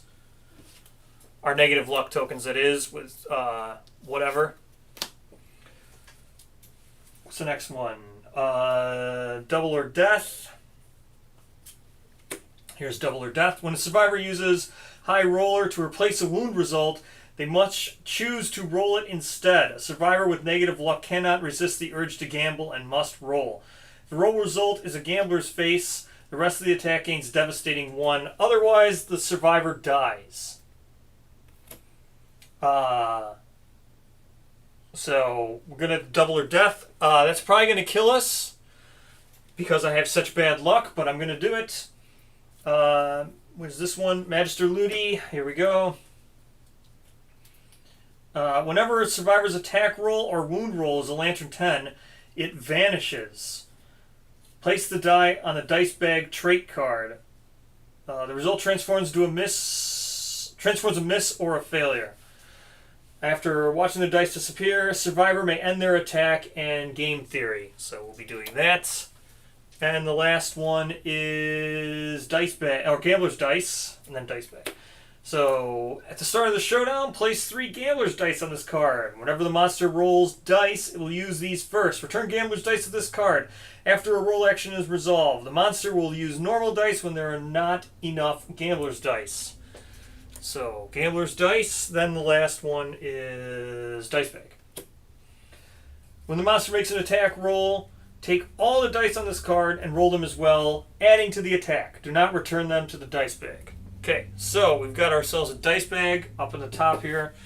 Here's our basic action. Got 2 other cards that will come into play, 3 other cards that will come into play. Let me grab the gambler's dice. Yeah, I've already removed most of our negative luck. So, where is gambler's dice? Where'd I put those gambler's dice?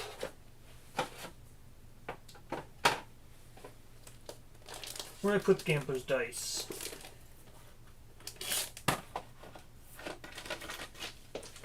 Okay. It's our gambler's dice.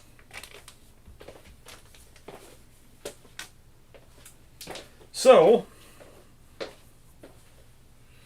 we take our gambler's dice. At the start of the showdown, place 3 gambler's dice on this card. There we go. Whenever the monster rolls dice, we'll use these first. Okay. There we go.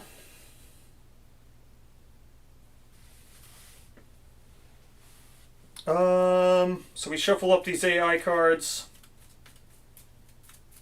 Now we try to keep track of all this stuff. Shuffle all the hit location cards one more time. So we just try to keep track of all this stuff, which hopefully I can. It's a lot of just like natural stuff happening. Alright, so everyone has survival 7, no 6. Okay, he's gonna have. Alright, set up all these guys real quick. So we go back to this one. It's going to have 2 at the boots, 2 at the body, 2 at the head. That's that. Next we have. So it's going to be 5 everywhere. Oh wait, I have to count this one up. This person's going to have quite a bit because they're going to have a lot of XP. So let me count this quickly. For this guy with all of his extra hunt XP from everyone else, for his elders, Aegis.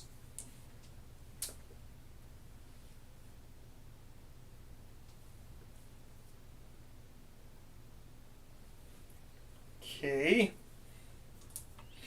Let's see, what do they have?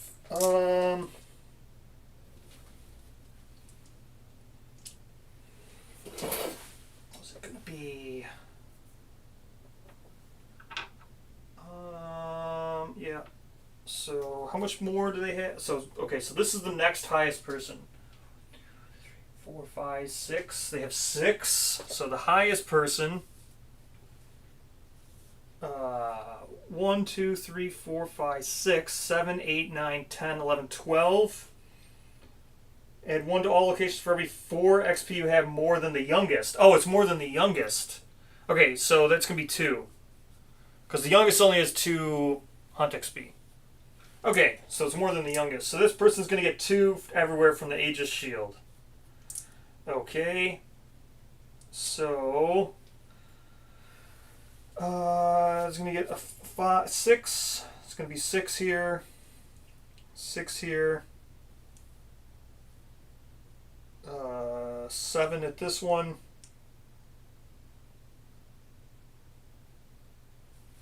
5 here. 5 here.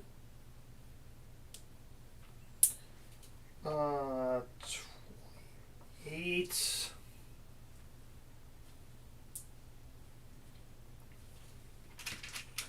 All right, that's that. Now this person has a whole bunch of other stuff.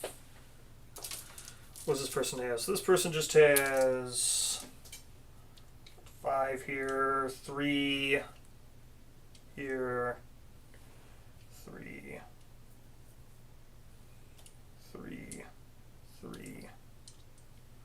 It's actually going to be 4.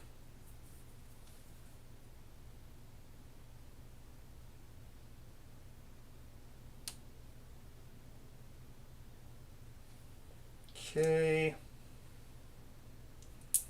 That looks all good to me. 6 and it's going to have 8. All right, this person also has 8. Gotcha. All right, one more person left to do. They have 3, 6, 3.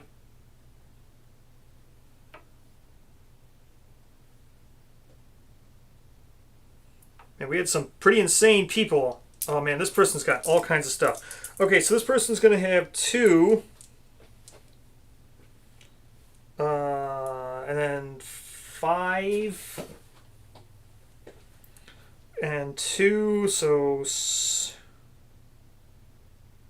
person has 8 everywhere.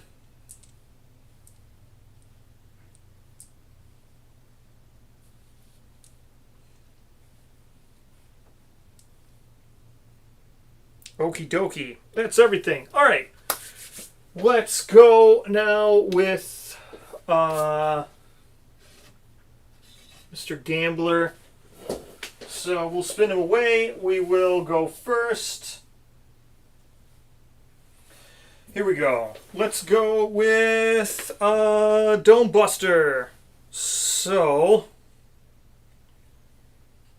all right, Dome Buster gets only 3 movement. 1, 2, 3. And then they're going to do their Armorsmith's Tongs. So, reducing damage by 1 everywhere. And that'll be that. Actually, we can just do it twice. No, we'll just do it once. Alright, so that's fine for the Armorsmith's Tongs. We'll reduce everything everywhere. Go down our survival. Scouty Boy can just go away and hide over here. Well, yeah, he can't hide now, but he will. Next we have Barty Boy, who can't really do anything. So 1, 2, just get to here from here. 1, 2, 3, 4, yeah, 5.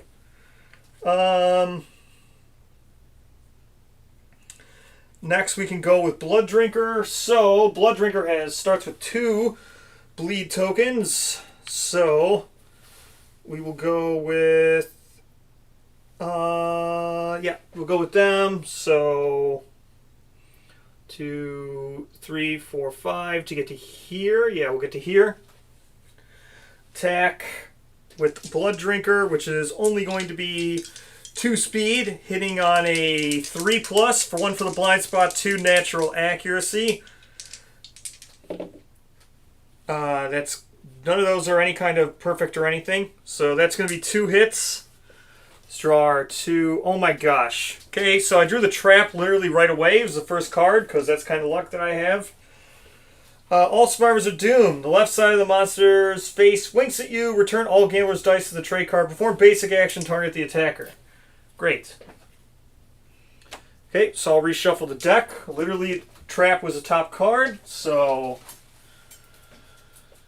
alright, so it's going to perform basic action. Target the attacker. Didn't even get to do anything.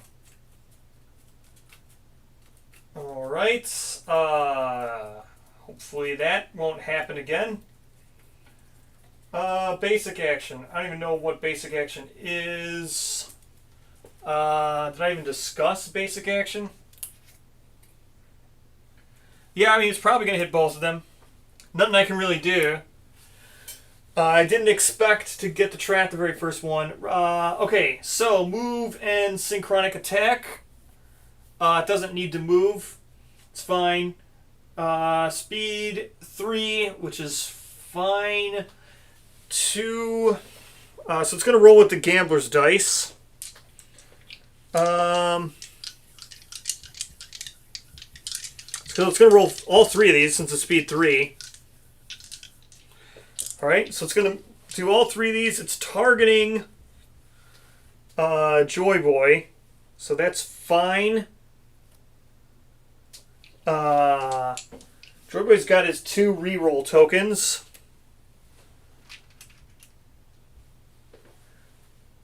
Yeah, all survivors are doomed. There's nothing I can do about it. All survivors are doomed. So there we go. So what is that? That's 2 accuracy. Yeah, it's going to hit 3 people. Or it's going to get 3 hits. For damage 4, right? Because it doesn't start with any tokens. Yeah, it doesn't start with any tokens. So damage 4, and then after damage, you feel drained of something essential, gain -1 luck. Okay. So we're going to gain -1 luck. Where are we? So we've got -1 luck tokens, which is fine.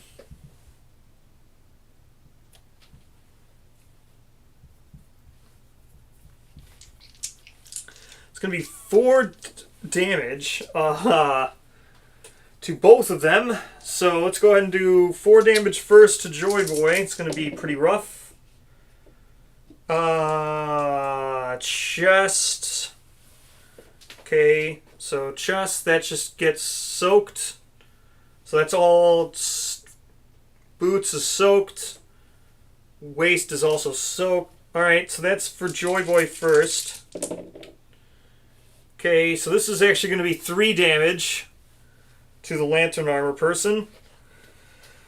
So, 3 damage to each is just going to go down. So we had 8 everywhere. So it goes down to 5 on the head. Okay, 5 on the head. 5 on the arms. 5 on the boots. It's fine. Oh yeah, I forgot to turn the face. That's that. Alright. So that's the end of all that. Great. Now I can go again. 1, 2, 3, 4, or 1, 2, 3, wait, 1, 2, 3, 4, 5, no, 1, 2, 3, 4. I think that's all we can do, right? Yeah, tithe box, -1 movement, so we can do 4 to get to here. Here we go, we'll try again. When the monster makes an attack, roll all the dice on this card, roll them as, okay. So, start showdown. Whenever the monster rolls dice, return the gambler's dice to this card after the roll's action is resolved. Okay, so those all go back. Let's now attack with the Scab Guitar, which is going to be hitting on 1s. This is not good. Okay, so we got a nat and 2 different types of naturals. Okay, so critical fail. When resolving a hit location, we don't have to worry about that. Where is it? Whenever a survivor's attack, roll, or wound roll is a Lantern 10, it vanishes. Place the die in the dice bag. Okay. So the die goes in the dice bag. This results transforms. This was miss. Okay. Survivor may end their attack and game theory, which I think we will be game theorying. Yeah, alright, we're going to game theory. We'll just end our attack. Let's go ahead and game theory. Alright. Extinguish guideposts. First meal, Great Divide. Oh, wait, so it's not alphabetical. Okay, so game theory must be after this stuff. Game theory, here it is. You were gazing down at yourself in miniature, a gray statue frozen on a landscape of crisscrossing lines. Stones honed with 10 decorative faces fall in slow motion around you. Your mind grasps for something that was taken from you. Gain 1 torment as your brain screams. If you have disassociation, okay, we do not. So,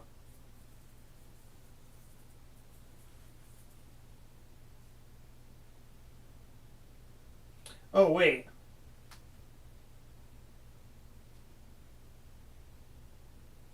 Never mind.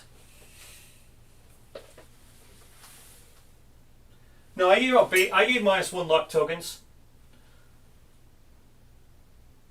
I can't do game theory. I already did. I gave out -1 luck tokens. -1 luck tokens don't really matter. No, it's not. It's well, critical failure is only on hit locations. Yeah, but the other one's not. The Magister Ludi is not. The Magister's Ludi is whenever a survivor's attack roll or wound. So I was doing an attack roll. So I gave out -1 luck tokens. Luck tokens don't really matter.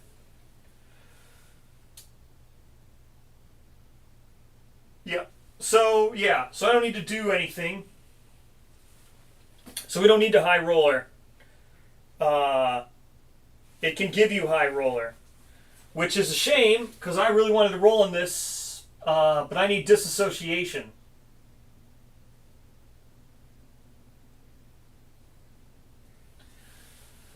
So disassociation is what I need, but I don't have that knowledge. All right. So that's the end of that. All right. So basic action. Not basic action. AI card. Here we go. Palm Strike. Random survivor in range. So 8 is its move.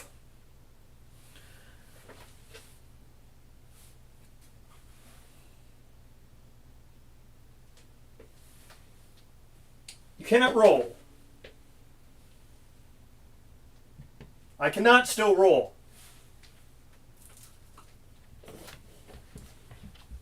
Says right there. If you already have High Roller, end this event. So I cannot roll. I already have High Roller. There's no point in doing game over. Everybody has High Roller. So.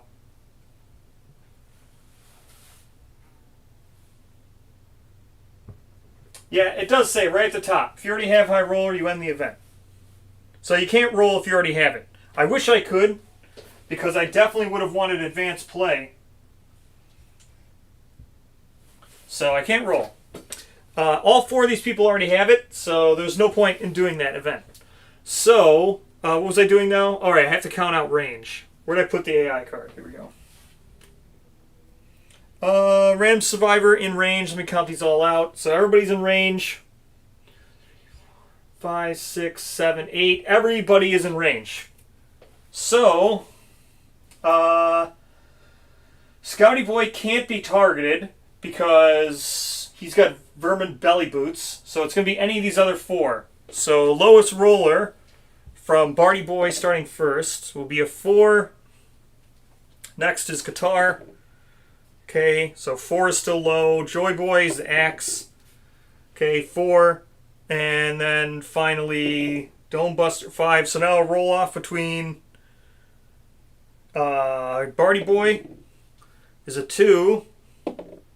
Okay, so it's going to target Barty Boy. Of course it is. Whew, not going well. So Barty Boy, it's going to go 1, 2, 3, 4, 5, and that'll be it.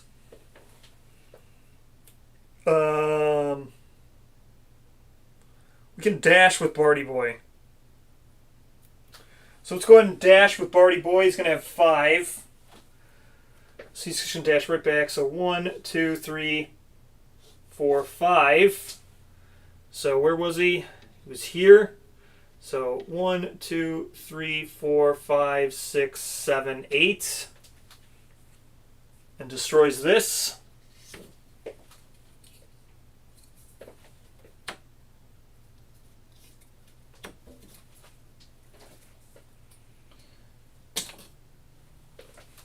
Okay, that's the end of that. All right, let's not draw the trap instantly this time. That would probably be a lot better. All right, here we go. Let's try to not draw the trap instantly. Let's go back with Dome Buster again. No one's in range, so yeah, he still does the attack but doesn't do anything. Oh yeah, that's true. I will discard it from the dice bag. That is true. Alright, so yeah, we discard 1 from the dice bag. Let's go 1, 2, 3, 4. Please hit with Dome Buster this time would be great. So we go, it's going to have 1 speed hitting on a 3+. So it's going to be 1 hit. Actually, it's hitting on a 2+. So 1 hit. Please don't be the trap. All right, hooray, not the trap. So these are all the reactions. All right. Finally, you get a chance to do a wound. So, to wound, Dome Buster has 12 strength. It's going to have sharp, which will be the red dice. So it's going to have sharp. Then what else do we have? 3 strength, so we have 15 strength just normally, and this is a sharp attack, so trying to surpass. So So we need a 5 to wound, a 10 total to surpass. Okay, so my gosh. Okay, so we got a critical failure. Does this thing have a critical failure? Oh my gosh. I can't believe how badly I'm rolling. So I'm resolving hit location with a critical failure. This does not have a critical failure. So this is just a regular old fail. We're not wounding. It has sharp because it's full lantern. It's a club. So, this does nothing.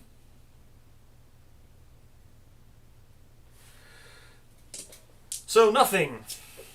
Good. Alright, I'm gonna surge. Have no choice but to surge. Okay, hitting on a 2. A 4, so that's fine. Please don't be a trap. Okay, this one does have a critical failure. So again,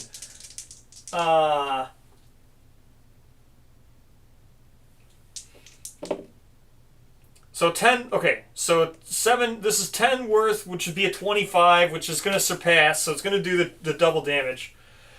The monster grants gratifying gaze in your directions with its unlucky eye. If you have -1, if you have -1 or less permanent luck.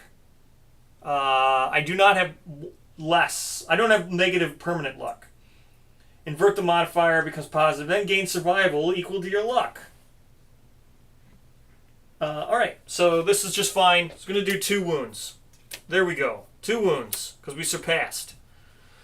Alrighty.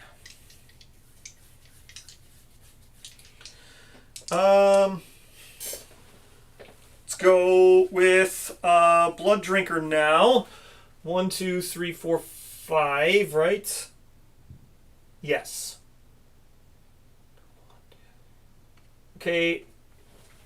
Attacking with... No, it's permanent luck. So the negative luck tokens doesn't matter because it's asking about your permanent luck. My permanent luck on this person's 1. No, it's just asking about your permanent luck. It's like, it doesn't care about my current luck. Like it would say if your luck is -1 or less, then the tokens would matter. But it's asking specifically about your permanent luck.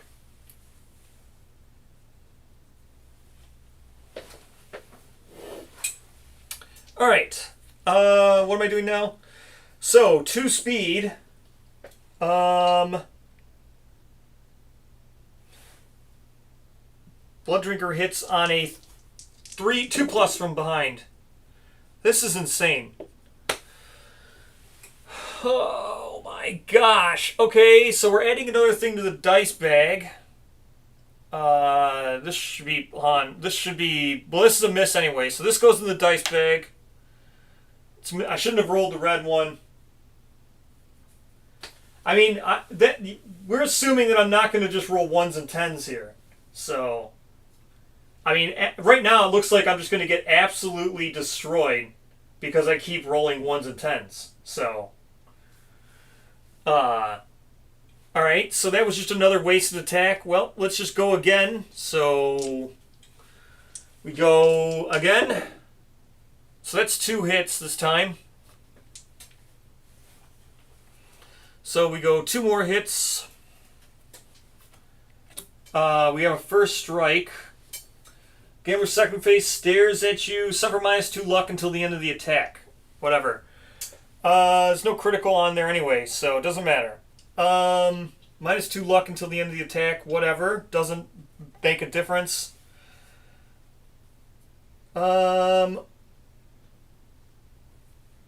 So what are we wounding on? So we have 15 strength. So we just need a 5 to wound here.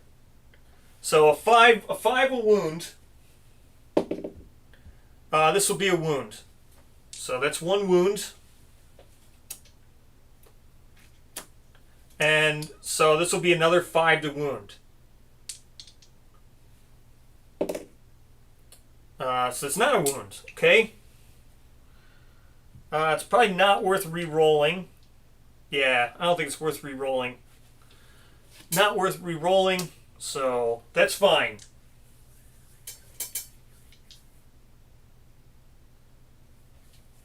Yeah, but so Joy Boy's got 2 luck normally. He's only got -1 luck. So yeah, it wouldn't matter for a 2 if he would have rolled a 2.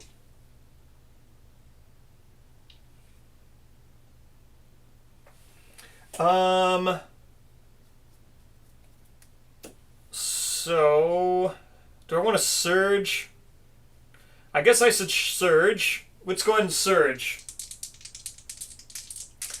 So it's gonna be 2 speed. 2 and a 4. These are still hits because we've got 2 accuracy. No, wait, it's not. The 4 is a hit. So one more hit. Spear of Snorers, impervious. You may cancel your attack. If you do not, the monster leaps adjacent to you on top of as many other survivors as possible. Okay, so canceling my attack. That's fine. All right. This is a good one to just attack slowly. All right, next.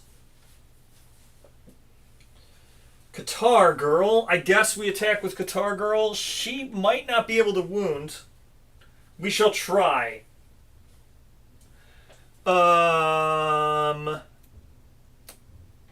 Okay, so Qatar Girl is on a 3. Let's see. Let's just roll.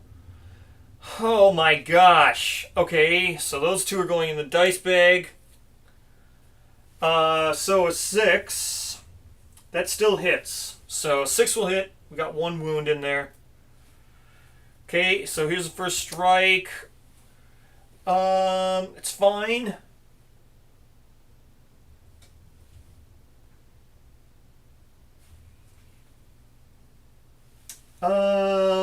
Now, can I actually wound this? I think this is going to be pretty hard.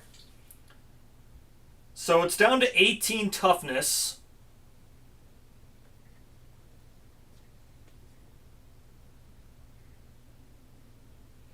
Well, I guess, I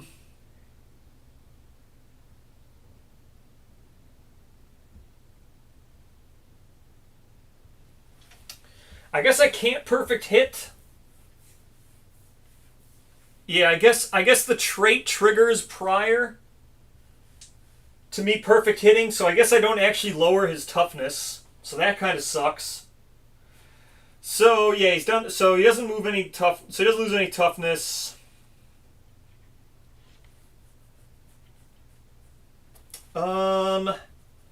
Okay, so let's see. What do I need to do to do this?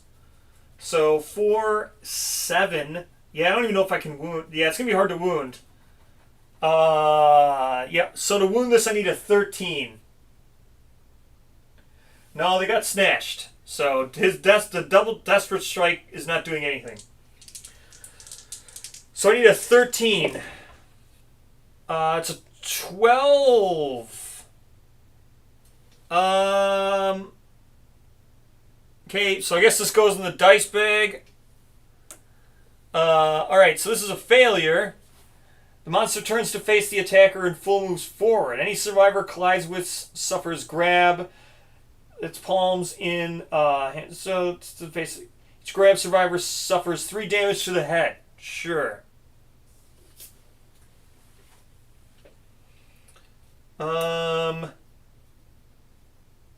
It's not going to be anybody. It's full moves, right? Monster turns to face. Oh, it turns to face the attacker in full moves. Okay. It's going to be 2 people. So it's going to be 1, 2, 3, 4, 5, 6, 7, 8. And these 2 are going to go here, knocked down, and suffer 5 to the head.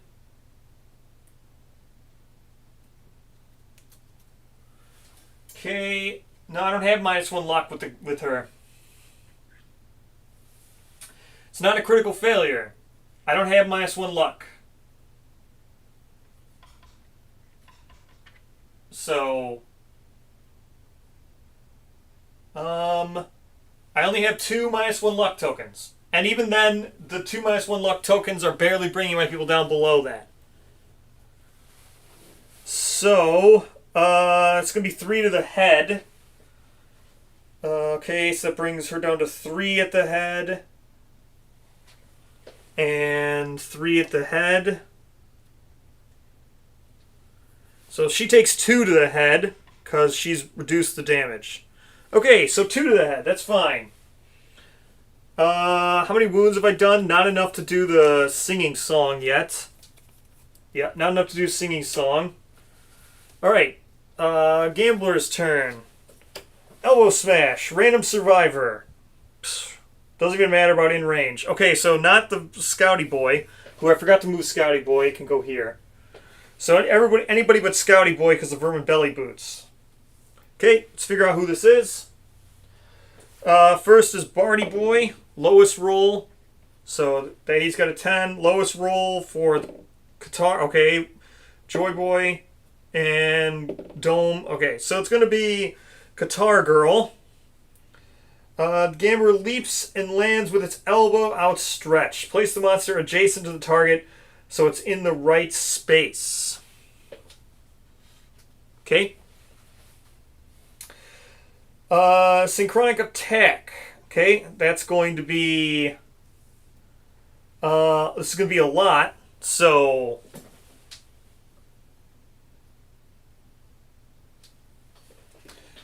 So it's going to be 3 speed. It's actually going to be quite a lot of speed. Accuracy hitting on a 2+. I can't. Both these people are knocked down. I'd have to.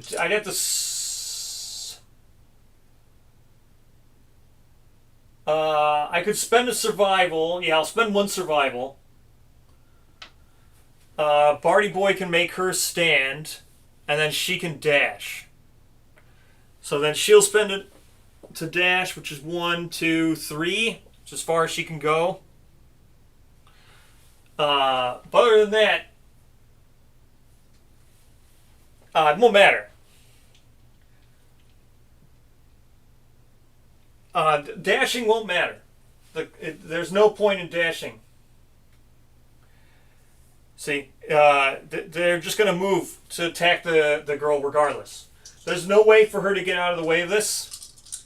So, that's that. Alright, so let's go ahead and attack her. She's probably dead, because this is going to hit on a 2+. Even with my evasion. 4+. Hitting on a 4+.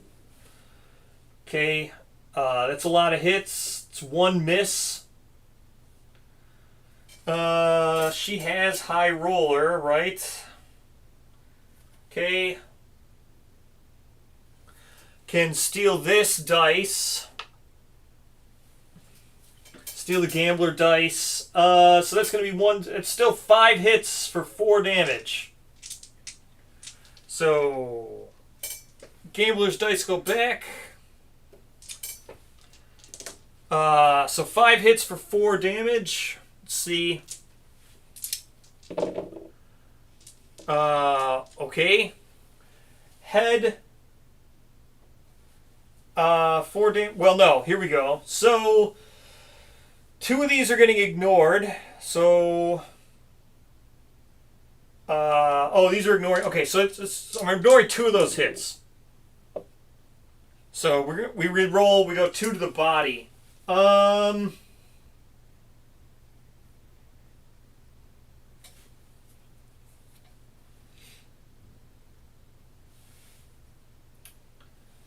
So yeah, that sucks.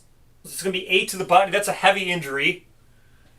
So that's a heavy injury to the body.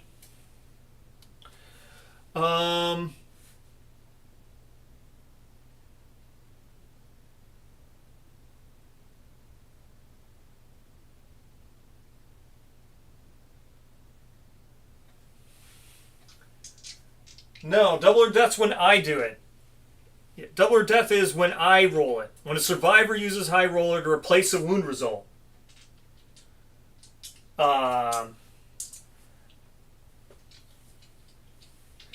I was thinking about dodging, but I don't think it matters because eventually it would only cause me a heavy injury, right? It's not that big of a deal. I'm not getting like a wound. It's just a heavy injury. I can take. I'll dodge the next time. Okay, so that's that. I don't think I need to dodge this one right now.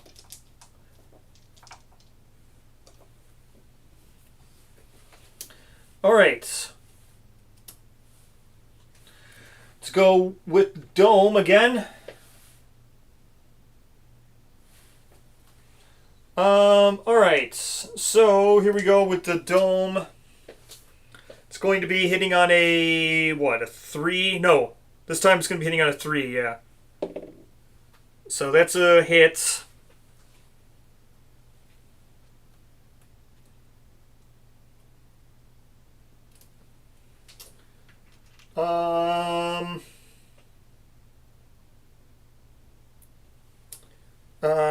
Oh yeah, draw a card. So, oh my gosh. Oh my gosh. Okay.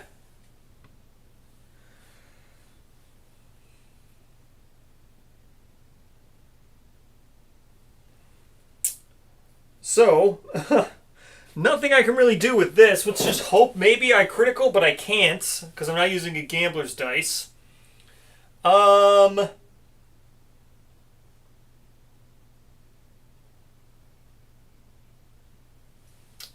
Yeah, there's nothing I can do with this. Okay, so hopefully we just need a total of 10. Okay, so that is a total of a 10 to surpass. We'll do the 2 damage. The monster places 2 fingers vertically between its chins and expands its presence. All survivors in the zone of death gain -1 luck token and suffer knockback 3. Okay, so everybody but the 2 standing in the front. Doesn't even matter line of sight. So it doesn't matter line of sight. So everybody else is going to gain negative luck tokens.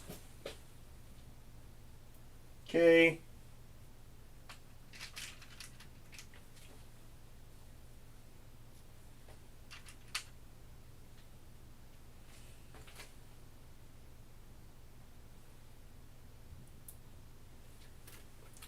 Okay, that's fine. It's not a crit. He's got 10,000 luck. It's not a crit. It's impossible for me to crit. Unless I use the gambler's dice. Alright. So that was 2 damage. I guess we just surge. Well, let me do knockback. So knockback, knockback, knockback. So knocked down. Right. From Stoneface.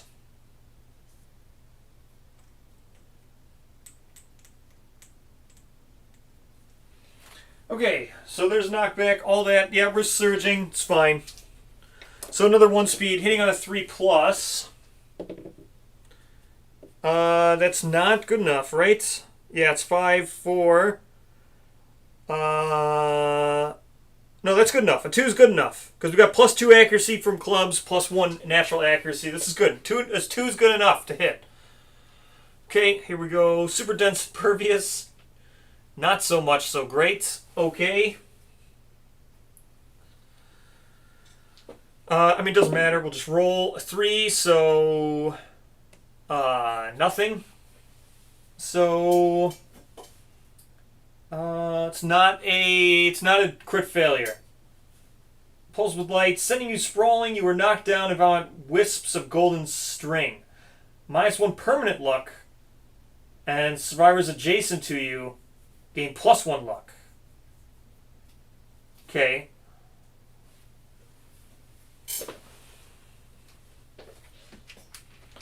So Guitar Girl's going to gain +1 luck. That's fine. -1 permanent luck. So now she is negative luck. Now she's down to 0. Okie dokie. All right. Let's see, I can't really do anything with Blood Drinker, so just have to try to get there. We dash. Let's roll now with Blood Drinker. Oh my gosh. Okay, so well, that's nothing. So the 1 does nothing. It's just a miss. The 3 is still a hit, which is fine. So 3 is still a hit. We get 1 hit. Strike the monsters. Okay. +4 toughness. That kind of sucks. Alright, let's see. +4 toughness. So we've got 6, 12, 14, 15.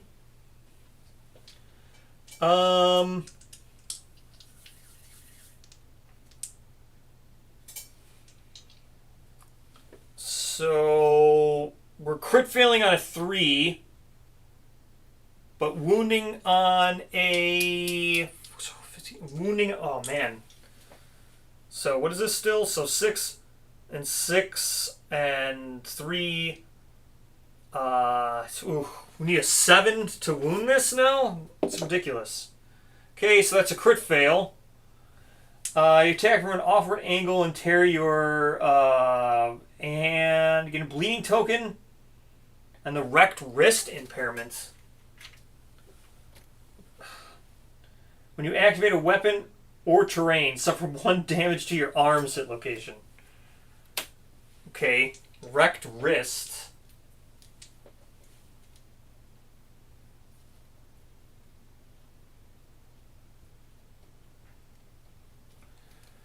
Okay, that sucks.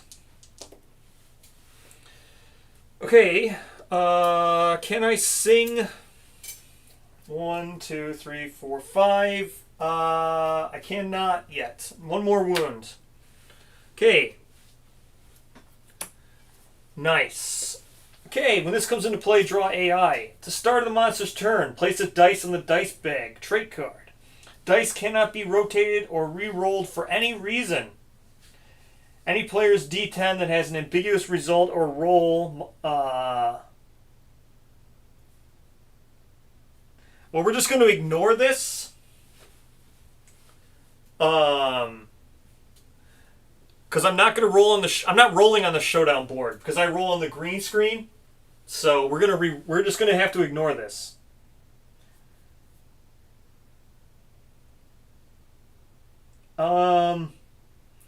So anything that falls off the green screen will become a... Anything I drop or roll off the green screen will be a 1. So now we draw another AI. Oh my gosh. Random survivor in range.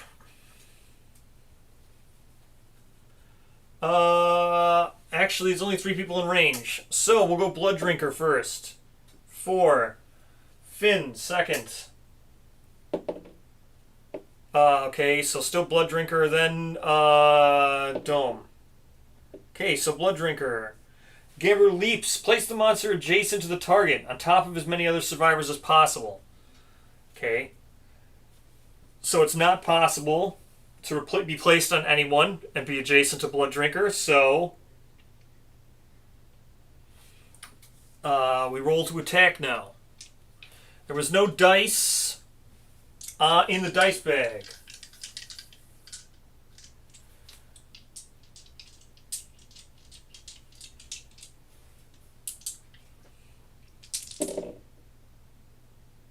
Okay. So the 2 is a miss. Right? Oops, forgot to turn to face.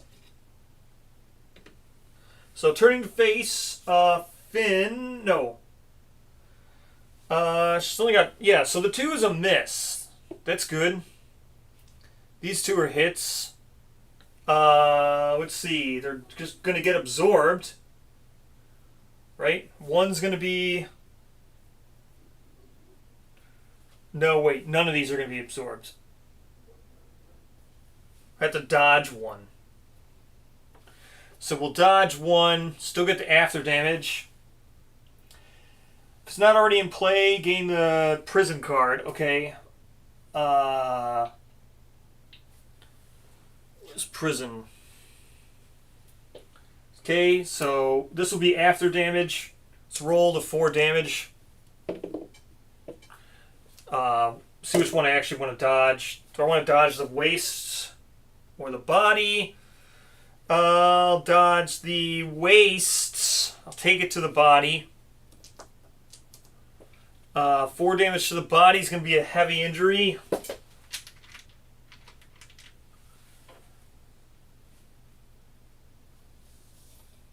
Oh, I could high roller the face.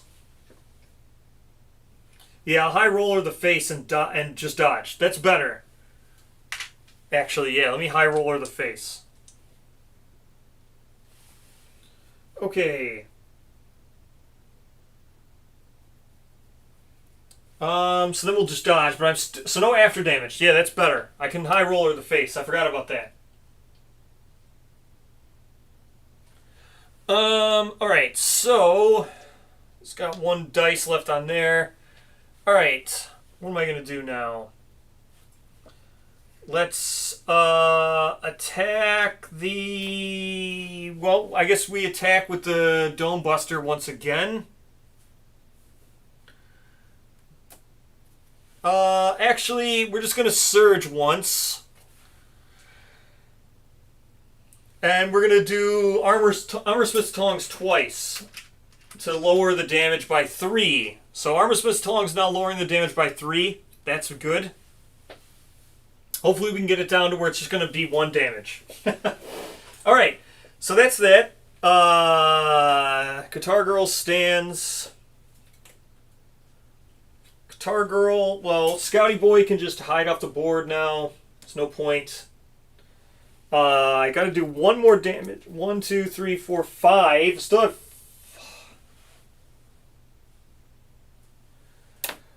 the God of Games traits.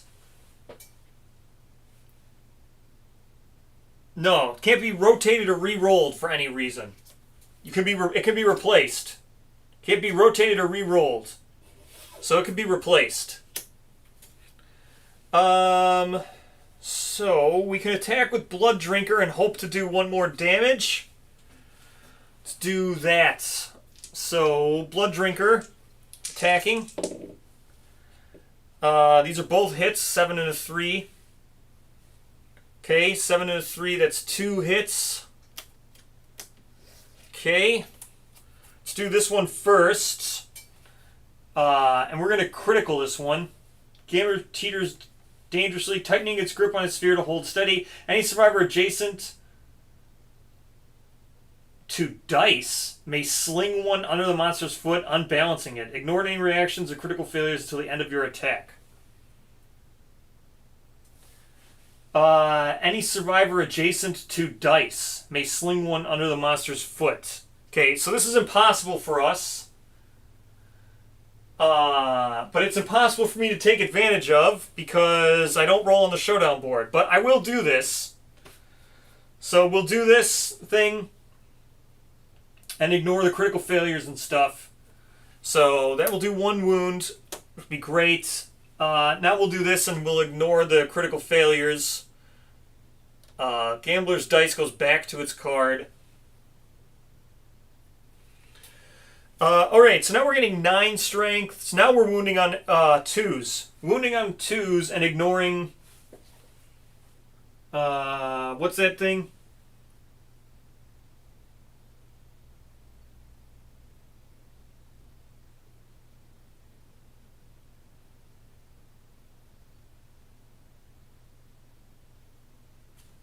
So I guess I can't do this. So it doesn't even matter. So my critical was useless.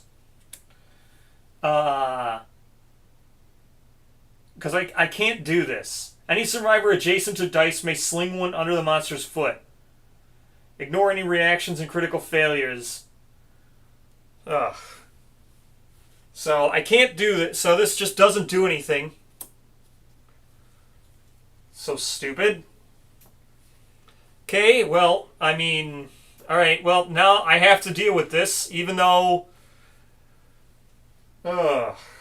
So stupid. Not a fan of the meta stuff, but alright, whatever. Alright.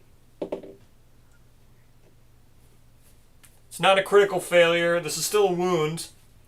So we do one wound. Monster turns to face the attacker. Full moves forward. Any survivor... So turns to face the attacker. Already is. Suffers grab. The monster's massive hand starts survival. Each grab survivor suffers 3 damage to the head. Alright, good. Alright, so...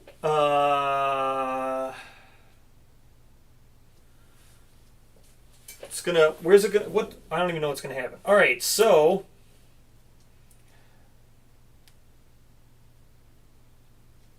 So it's gonna go 1, 2, 3, 4, 5, 6, 7, 8. And it's gonna put me down here. Knock down and 3 damage to the head. Okay, 3 damage to the head. It's fine. It's going to be a 2 at the head. It's fine. Alright.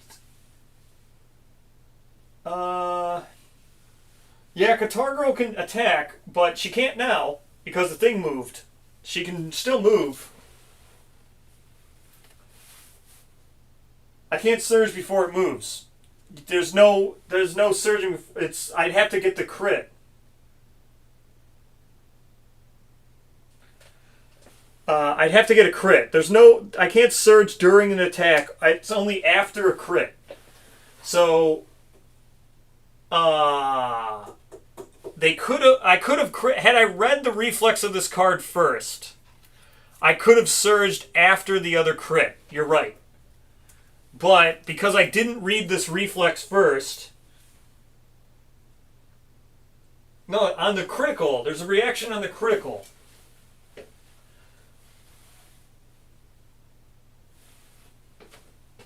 I would have to have done it before the critical, or before rolling. So I would have to done it after the other one. It's before the critical. Or no, it's after the critical, I mean.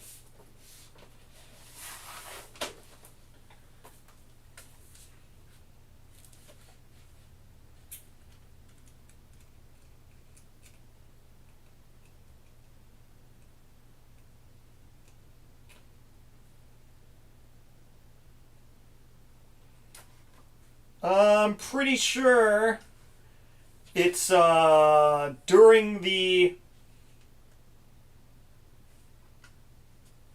It's like during the critical is when.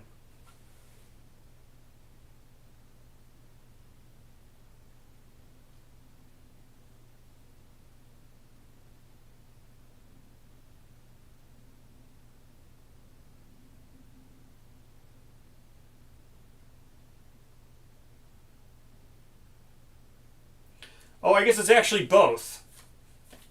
You're correct. It's actually both. Yes. It is. I thought it was only after the critical. Yeah, it's both. For some reason, it's both. I don't know why it would be both. Because I guess when you critical, the reactions aren't... So yeah, I could surge with the Guitar Girl before it moves. So let me surge with her before it moves. She'll go down to 5 survival. Surge before it moves. God. So this goes on the dice bag. This is 2 hits, which is fine as long as I don't draw the trap. 2.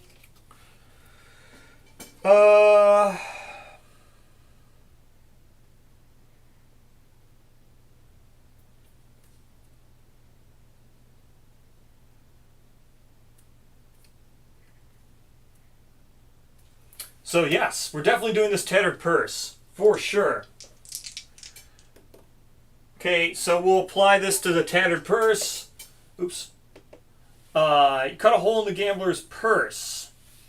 When the gambler would place a die in its dice bag, roll it. If the result is a 1, it falls through. So, there we go. do the tattered purse, do a wound, turn the gambler's thing.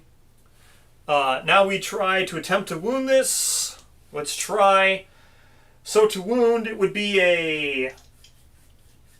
So we've got 3 strength, 7, plus it's 11. Ugh. So we still need a total of a 9 to wound this. So we failed because this is going to go here. So we failed, so it's not a wound.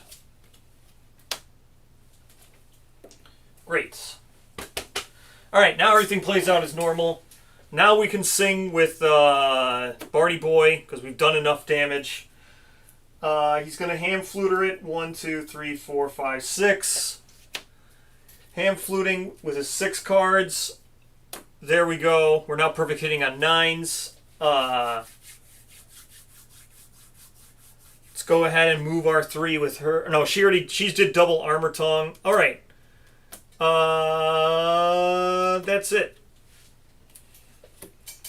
Random survivor. Okay. It doesn't even matter within range. So Barty Boy 2, Qatar Girl 7.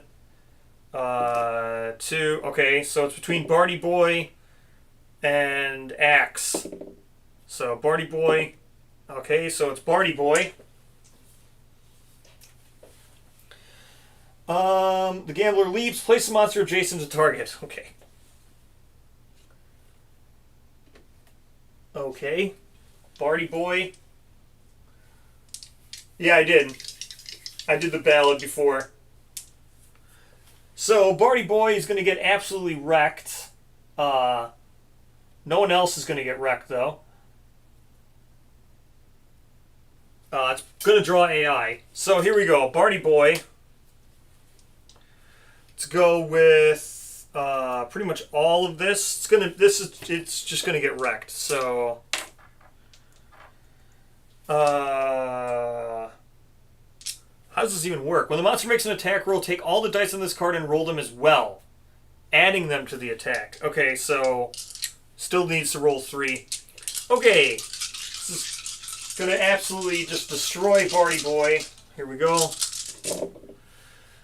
That's a lot of damage for Barty Boy. He's missed 2 of these are going to miss. So that's still going to be 6 hits.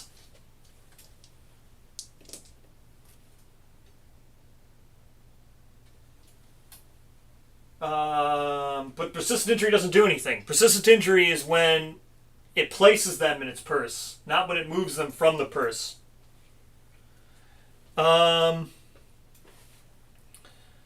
that's going to be 6 for 4 damage. He's going to draw an AI, so 6.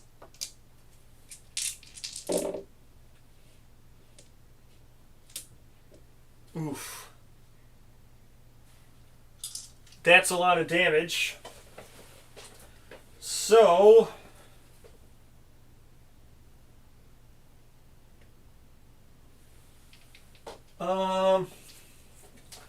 what trait placed 1 in the purse? Oh, the God of Games trait. Yeah, let me roll for the God of Games trait. So, all right, yeah. So it's got an extra attack, 9. So there's 1. So this hits 7 times. So I'll have to roll 3 more dice after this, if he even survives. So 2 to the hands. Okay. So was that 8 damage each? So that's 8 damage. It's going to be a heavy injury. It's fine.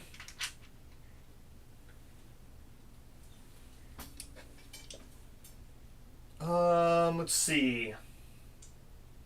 So we roll 2, no, to the waist and body, so it's going to put 1 down to the body,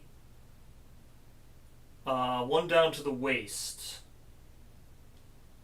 So now I high roller 1 of the faces, and then we roll, deflect 1 of them, or not deflect, smog hat 1 of them, get 1 more hit to the body for 4. That's going to be a severe injury. Okay, so severe injury, putting back to 2 gambler's dice. We do severe injury to the 10 to the body. That's good. Severe injury, 10 to the body. What is that? Body, severe, 10. So just knock down. It's fine.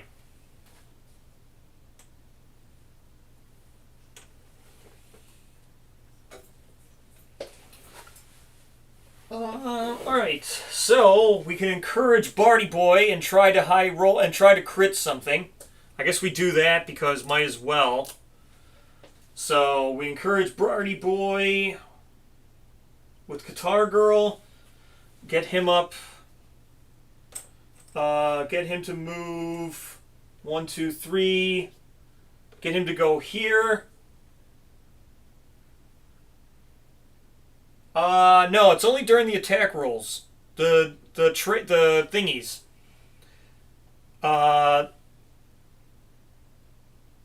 Survivor's attack or wound roll is a Lantern 10. It's the only time it goes in there. Okay. So we hit on a 3+ with the 2 speed. No, yeah. 3+ 2 speed fingernail whip. So we hit once. It means we can at least spend our thing if we don't draw the trap. We didn't draw the trap. We will. When the monster performs its instinct, it clumsily drops the coin. Ignore its effects. Okay, sure. That's what we're going to do. We're going to apply this for the critical wound. Monster wheels in agony. Studying the sphere of snores. It's deformed digits. When the monster performs its instinct, clumsily drops the coin. Ignore the effects. Sure. We do 1 wound. How many wounds do we have left to do? This goes back to there. How many wounds are left? 1, 2, 3, 4, 5, 6, 7. 11. So it's got 12 wounds left. It's about half dead.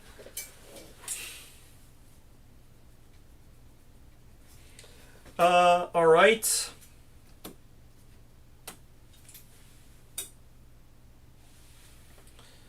All right. Oh, she stands as well. Good job, Barty Boy. Now what are we going to do? Well, I guess we just try to move 1, 2, 3, and then Guitar Girl for 4. 1, 2, 3, 4. Let's just go with Joy Boy 1, 2, 3, getting to there. Just with Blood Drinker, it's going to be 2 speed, hitting on a 3. No, 2 accuracy, 1 3. Yeah. So one of these goes in the dice bag. Let's see if it goes in the dice bag. It does go in the dice bag.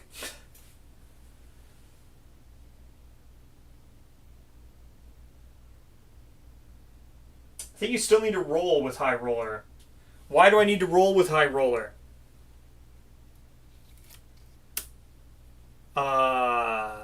Because of double... No, yes. When a survivor uses High Roller to replace a wound result, they may choose to roll it. It says may. See?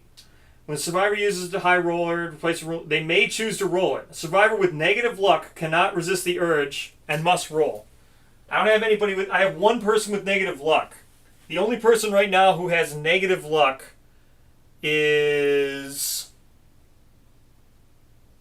She's got 1. So the only person with -1 luck from the tokens, because they have 2 of them, is Joy Boy. Everyone else has 0 luck. No, what? You don't need to roll. You just replace it.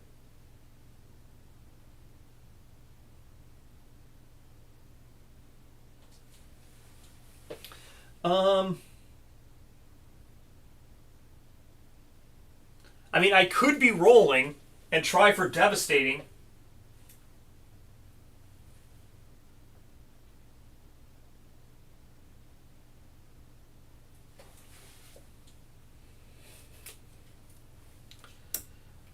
Why would I need to... No, High Roller doesn't say you... You don't roll. Why would you roll it?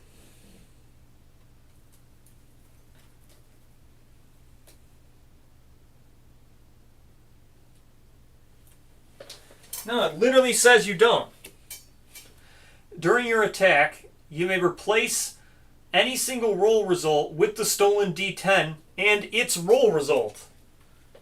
Right? So I'm replacing it with the D10 and that D10's result. That's what it says right on it. Right? During your attack, you may replace any single roll result with the stolen D10 and its roll result. Doesn't say you rolled a new dice. No, I'm replacing my roll and then rolling. Oh. Whatever, yeah, a roll result. Here you go. So it was an 8. I'll replace that 8. Doesn't matter. There's never a point to rolling. I mean, I can roll just for the fun of it, but rolling doesn't really matter. I don't see why I would need to roll. Is there any circumstance in which I would need to roll first? There's literally no circumstance that I can think of where I would need to roll first. I guess to put it in the bag, but even if I did put it in the bag, let's see.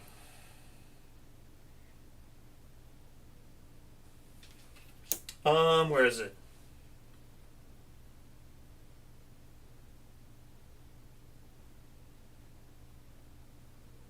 So aside for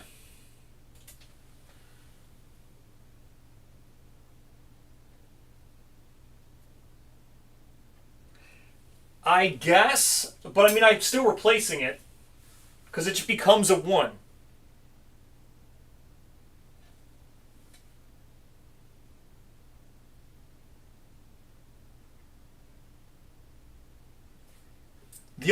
The critical failure, I guess with the critical failure would be a thing. Well, you need to make sure it's not a 1. With a 10, it doesn't matter. With the 10, it becomes a failure, and then you just replace it.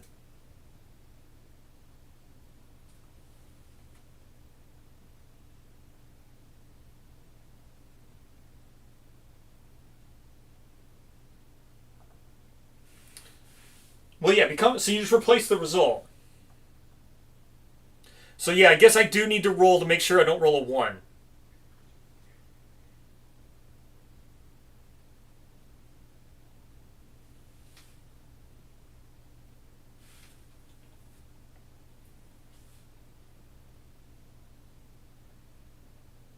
Alright, so what was I doing?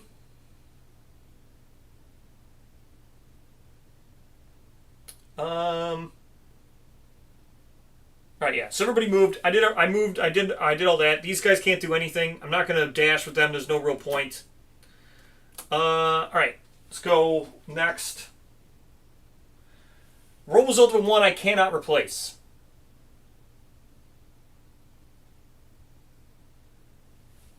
Roll result of a 1 you absolutely cannot replace. It says right there. When rolling invocation with a critical failure, if your wound roll, not your result, is a 1, cancel all reactions on the card and apply the effects of the critical failure. So, it just means if it's a 1 at all. It doesn't even say if it's the roll result, right? It's not even asking about the roll result. It's literally just the roll is a 1, then you don't even get to proceed to the result. Right? It's just your roll altogether, not even your roll result.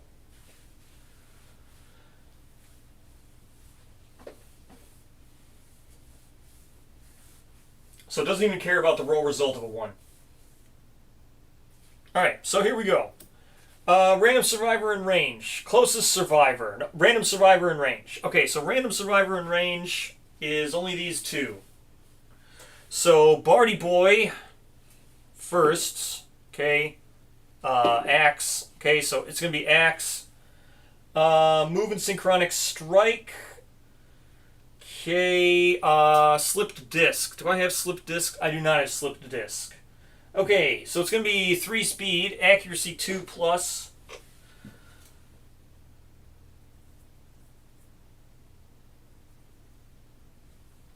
Oh yeah, I gotta do the D10 bag. So 3. So it goes in there. It's fine.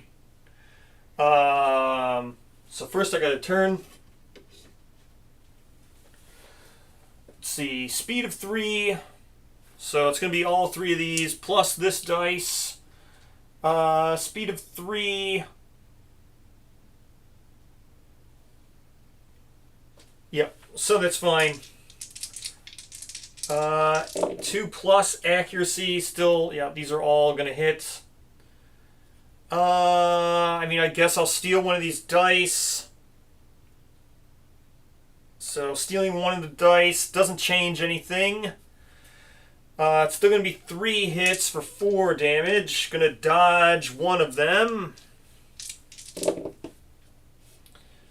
Which one am I going to dodge here? They're all going to do severe injuries. So let's dodge the waist. Okay, so dodging the waist. And what are we doing here? So let's roll for severe injuries. Nothing else I can do. It's both going to be heavies for her.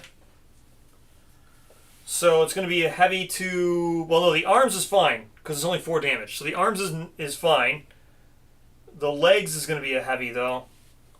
And I need to roll, but I don't because we're going to discard our Tridecanthus to... So we're just archiving Tridecanthus to ignore that first severe injury. Okie dokie. That's the end of that. Man. Okay, so 1, 2, 3. 1, 2, 3, 4.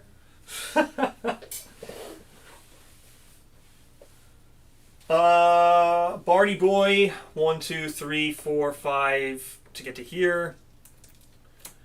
1, 2, 3, 4. Just get to here. Shall we? Yep. Let's roll with Blood Drinker. So 2 speed, hitting on a... So she's got 2 accuracy. So hitting on a 4 plus, because we're not in the blind spot this time. So 4 plus. Double miss. Okay, we're going to do it again with the Butcher's Mask. So one of these goes in the stupid dice bag. This is not a perfect hit. So at least we hit once. Okay, -4 luck to wound this. This is now going to give me -4 luck. No, it's -5 luck. So -5 luck. That's not good. Let's roll. What do I need to roll here? So 9, 15. I just need a 5 plus. Let's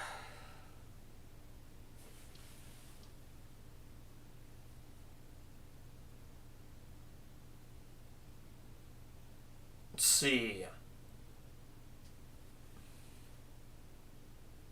It's at the beginning of the monster's turn. So beginning of the monster's turn is when I add dice to the dice bag. It's not at the beginning of the round. It's not like the round change doesn't even have... Even in a Nemesis fight, you only skip the first turn. So this is a slipped disc.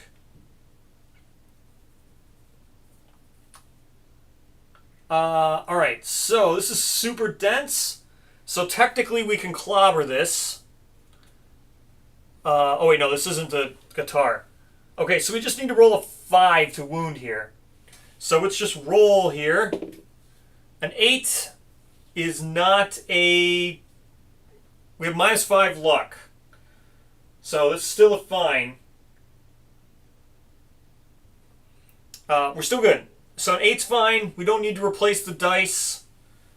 So it's good. We just wound here. It's 1 wound. I guess we're just going to surge now. Because why not? Kind of want to draw the trap soon. So here we go. 2 speed. It's both going to be 2 hits. So kind of want to draw the trap soon. Okay, did not draw the trap. Let's go with this one. What's the other one? Okay, so let's just go here first. This one's on a failure. Again, we need to roll a 5, so let's just roll 8. This is fine, so this is not a failure, and it is a wound. Well, now we have no more bleed tokens. We gotta get more bleed tokens now.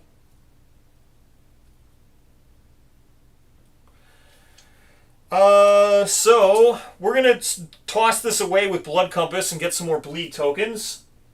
Now we're tossing it away with Blood Compass and gaining bleed tokens back, because I'm out of bleed tokens with Blood Drinker anyway.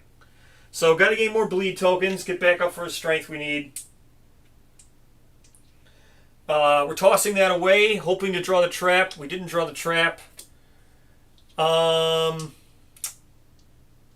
Okay. Strength went down now, so it's going to be a 3. It's only 6. Oh man, we need to get back up to 4 bleed tokens. We've gotten rid of all of our bleed tokens. So we have 1 bleed from doing that. We need to get back up with a lot of bleed. All right. I don't think we can wound this time, because with only the 3, 6, yeah, we wound on an 8. No, wait, we wound on a 6. Oh my gosh. I rolled 3 8s in a row? Okay, so this is going to be a wound. Now it's going to place the monster adjacent to the attacker. Tell as many survivors as possible. Doesn't really matter. I can do it like this, I guess. It's fine. Basic action, target the attacker. Fine. So it's going to do basic action. It's going to be synchronic strike, since we just moved it facing away from everybody. It's going to be 3 speed. It's only got 2 gambler's dice there. I'm not doomed this time. It's only got 1 dice in the dice cell. Those are pretty bad, but I'm still going to steal one. No, I already have one. So I can't steal another. So these are misses, actually. The 4 is also a miss? No, the 4 is a hit. I only have 1 evasion. So 2 hits. 2 hits for... Oh my gosh, double body. Okay, that's double severe. I can't steal. I already have it.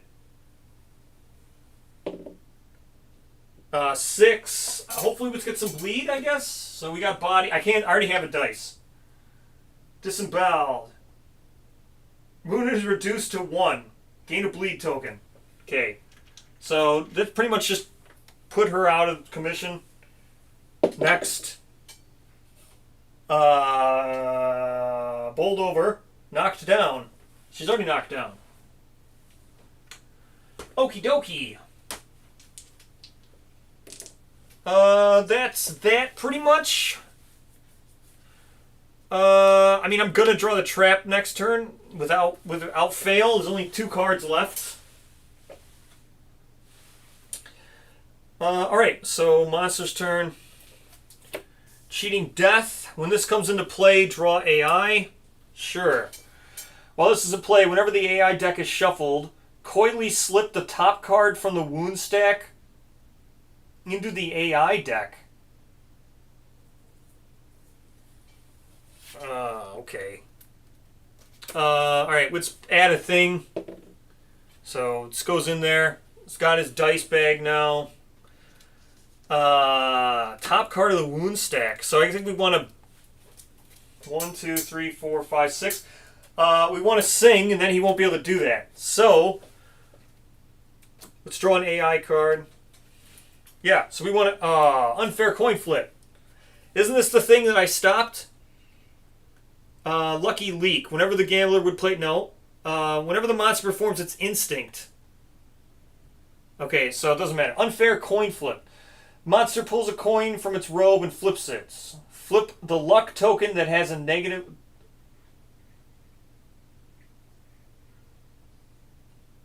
Alright. Alright, I don't know where that luck token is, so I'm just going to flip a regular token. And unless it lands on its side, everyone's going to get 3 brain damage. Hey, what do you know? It didn't land on its side. So, everyone gains -1 luck token. And 3 brain damage. Then we draw an AI. Okay, well, let me do the brain damage. It's not really going to matter. So down to 17. Down to 5. It's down to 17. Oh, no, wait. This person has way more than that. This person's actually down to 25. My bad. This person's down to 5. This person's down to 22. Yeah, 22. All right. Next, AI. Where'd I put it? Right here. Random survivor in range. It's everybody. Here we go. Starting with X. Okay, that's a 10. Barty Boy. 3. Guitar. 5. Club. Barty Boy.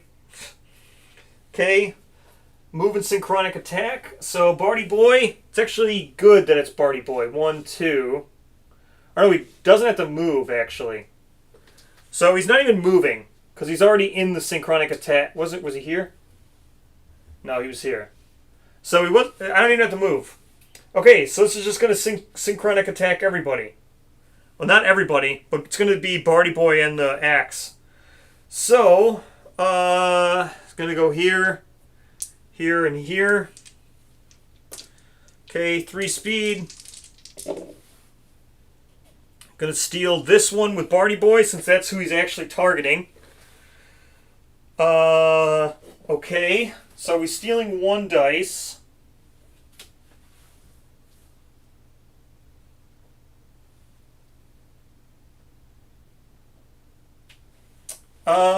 This is a failure. 3 is also a failure to both of them. Yes, because I have 2 evasion. Yes, so 3 is also a failure to both of them. So they're both only going to get 1 hit.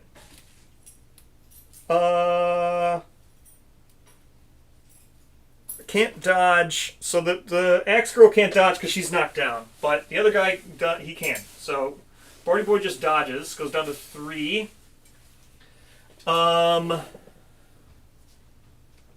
Let's see. After damage is going to happen to one of them. Monster strikes your spine. You were last pair.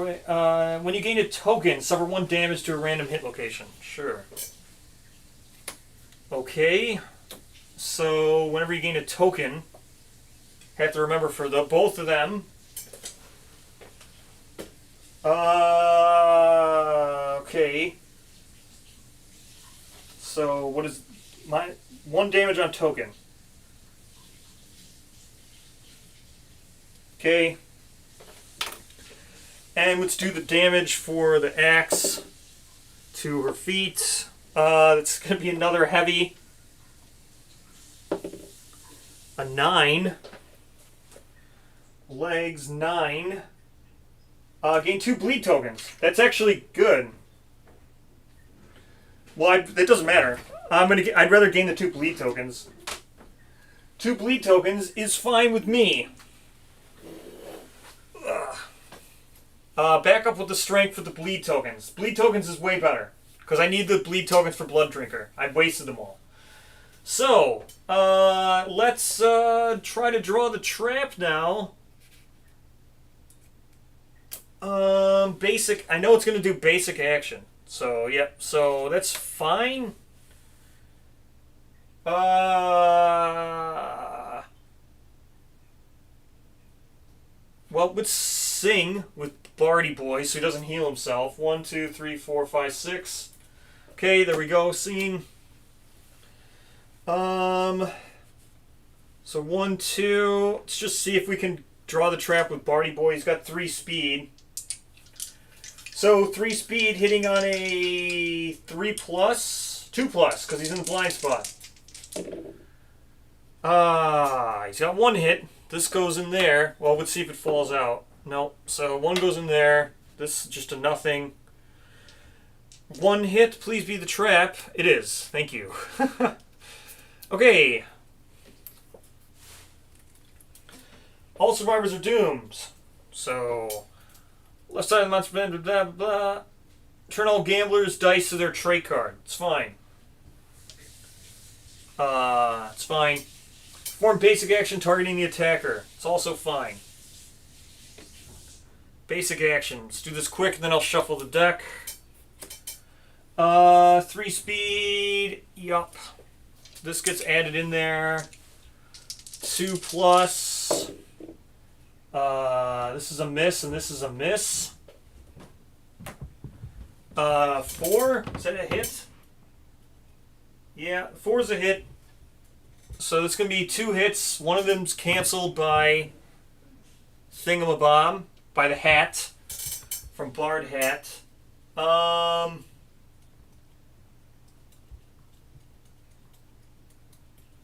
So we just have 1 damage. Where's this going to go? To the body. That's not good. This is going to be a severe. Oh, wait, that's the wrong dice. Severe. A 7 body. What's that? 7 on the body. Skip the next hunt. Gain 2 bleed tokens. It's fine. Okay. Let's reshuffle the wound stack now. Or not the wound stack, the hit location. This basic action goes back. This goes here. This is this. Shuffle these up.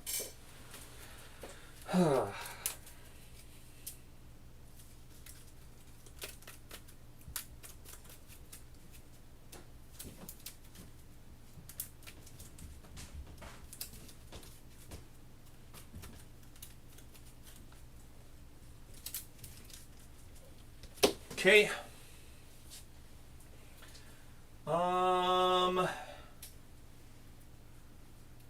Well, I don't need to shuffle the deck yet, but I will have to shuffle if I do a wound, because I need to reshuffle it. So, what are we doing here? Guess we're just looking to do, because this. Okay, so this is. These are the ones we've sung away. This is the ones that are waiting to be reshuffled. This is I just shuffled. So we need to do a wound, so we cause a shuffle, and then he won't heal from the trait. Okay. So let's use Barty Boy, go down to survival. Get her up. Let's attack with her now. And Blood Drinker. So 2 speed with Blood Drinker. 2 accuracy, 3 from the blind, so 3 speed. Or 3s will hit. This is good. 2 of these will hit. 1, 2. Okay. Let's go with this first. Plus 4 toughness, but doesn't matter. I have 4 bleed tokens, so that's plus 12. So 18. So we're wounding on like a 2. As long as I don't roll a 2. Ugh. We're going to re-roll this. Oh no, I can't re-roll, can I? Yeah, I'm not allowed to re-roll anything for any reason.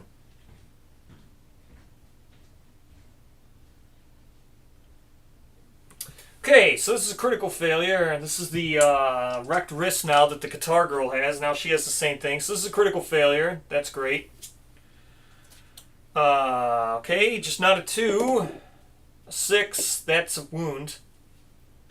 We don't need to resolve the failure. So now I get to reshuffle this. I cause a wound. Okay.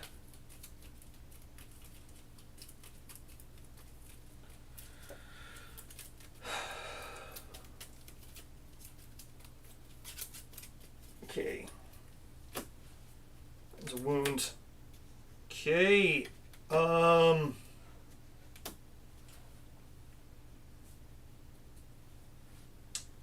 We can go again because Imitation Butcher Mask. That's 2 hits. We lose 1 bleed token because we wounded once. Let's go back with this. Now we're back down to 9 strength. So this is the first strike. This would require a 4. It's not a 4, so that's a wound. Another wound.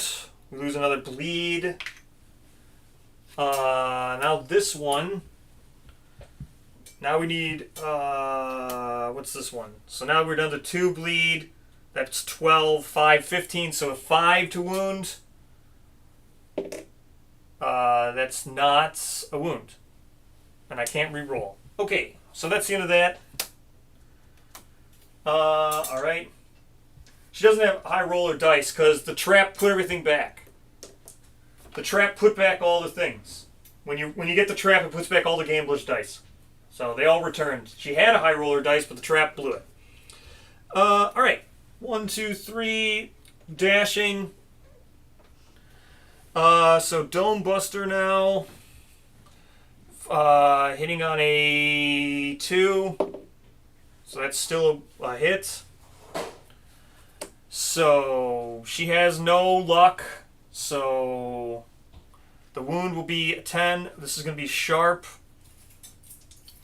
Just need a 5 total, but a 10 to do double. So a 1, that's a crit failure. Suffers blind. Great. So now she's got -1 permanent accuracy. That brings her down to 1 accuracy. We'll go ahead and surge. So here we go, surging. A 2. So now she misses on a 2. She was hitting on a 2. Now she misses on a 2. Great. Great. Perfect. So that was awesome. All right. 1, 2, 3. Let's just attack with the Guitar Girl. Hope that helps. She wounds on a... Sorry, she doesn't. She wounds on a... Hits on a 3. No 10s, no nothing. That's 3 hits. 1, 2, 3. Never mind. So we just instantly, imperviously... this one's just going to go to the back. I don't know why you would ever want to resolve that one first. Let's go ahead and do these ones. It's on a failure. I think we'll be fine. So it's going to be 3 strength plus 2, 5, 9. Sharp. Okay. Alright. How many wounds till Gambler is dead? 1, 2, 3, 4, 5, 6. 6 wounds till it's dead. Correction. 5 wounds until it's dead.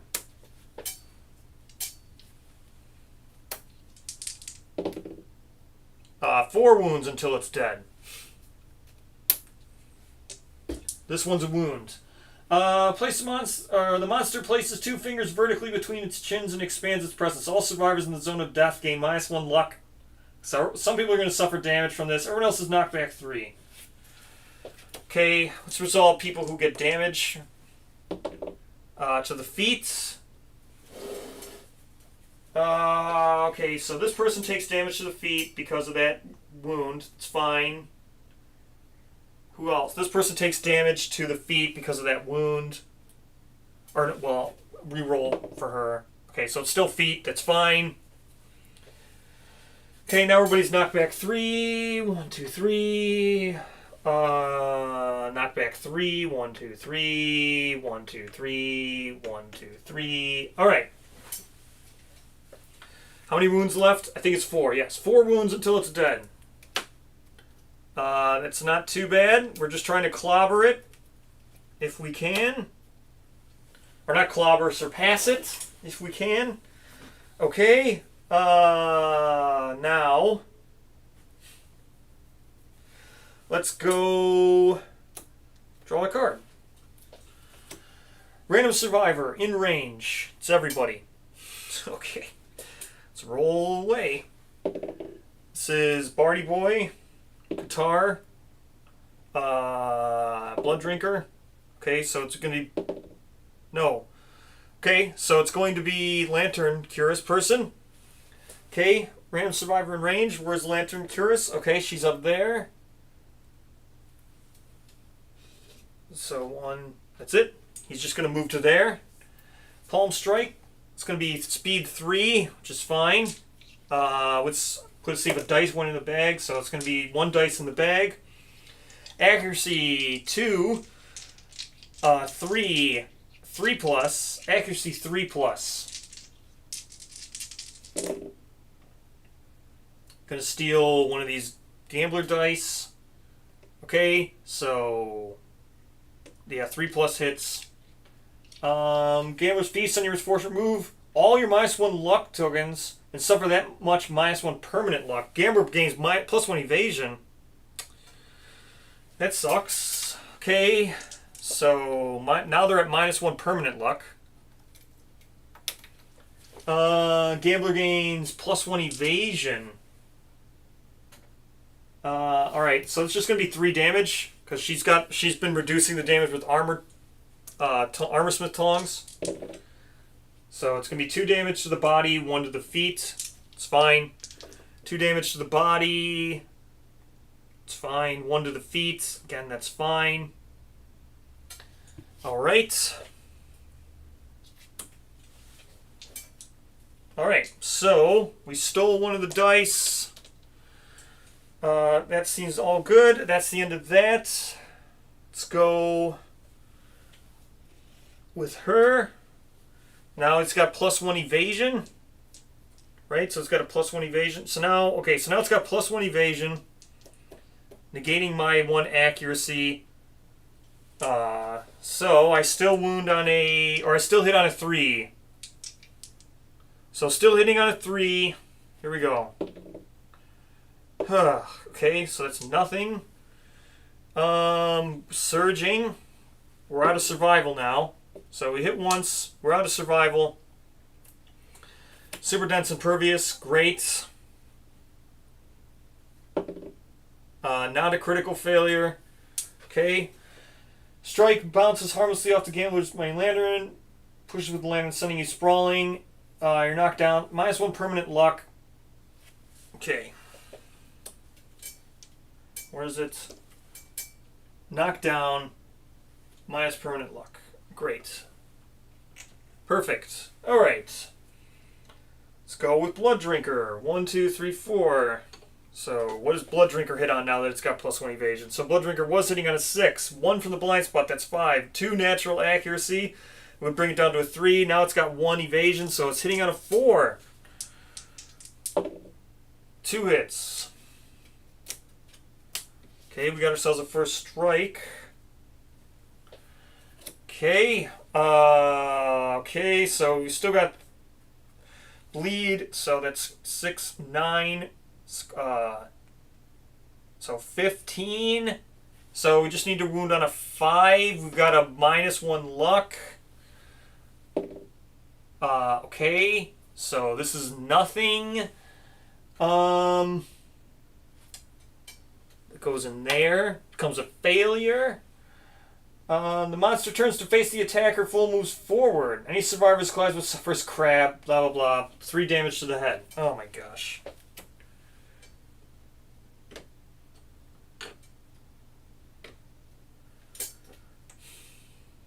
Damage to the head.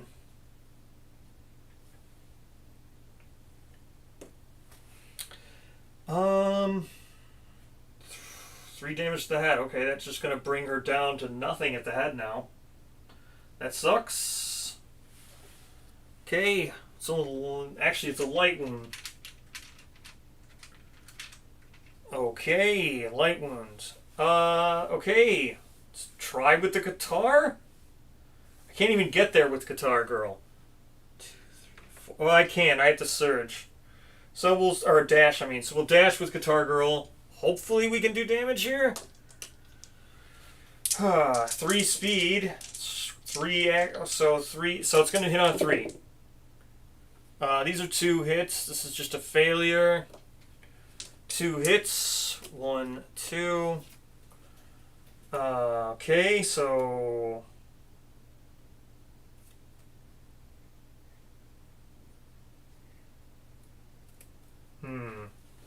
Guess we do this one first. Place a monster adjacent to the attacker on top of as many other stars as possible. Okay, that's gonna kind of suck.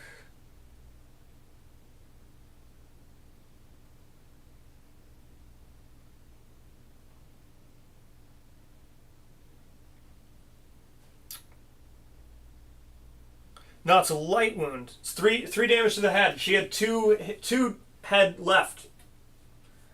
So three. 3 damage puts a light wound. So. Oh yeah, it is heavy. So yeah, she's knocked down anyway. So yeah, she has a heavy head. Let's see. I don't know if I want to do this. I guess it doesn't matter. I guess I'll just do this. The other one is worse.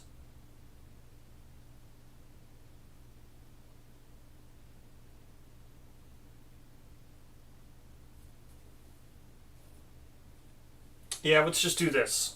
All right, so to wound this, it's gonna be sharp. So 5 strength, so 9. It's got to get 11 total. That's not a wound, so it's not a critical fail. It's just a regular old fail. I got to roll higher than 5. Okay, so that's just going to be a failure.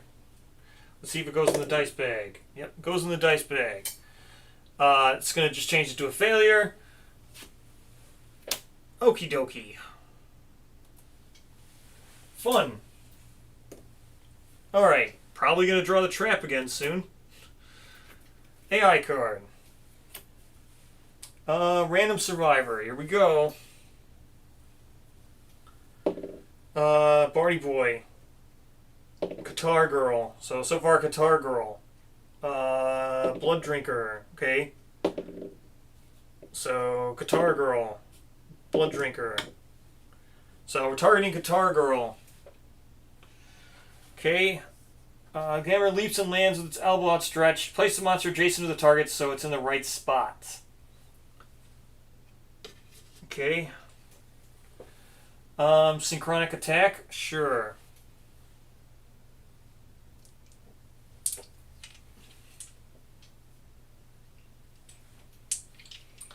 Alright, synchronic attack. It's going to be 3 speed. Plus 2 speed. See if we add 1 at the start of the turn. Yep, so that's going to also go in there. So, it's actually going to be a 6 speed attack. Here we go. 6 speed attack. Okay, let's see. So, let's just steal the 2 gambler's dice.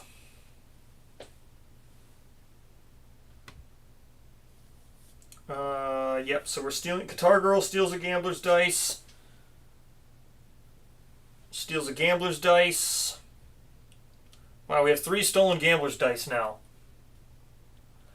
Alright. These other ones are just 4 hits.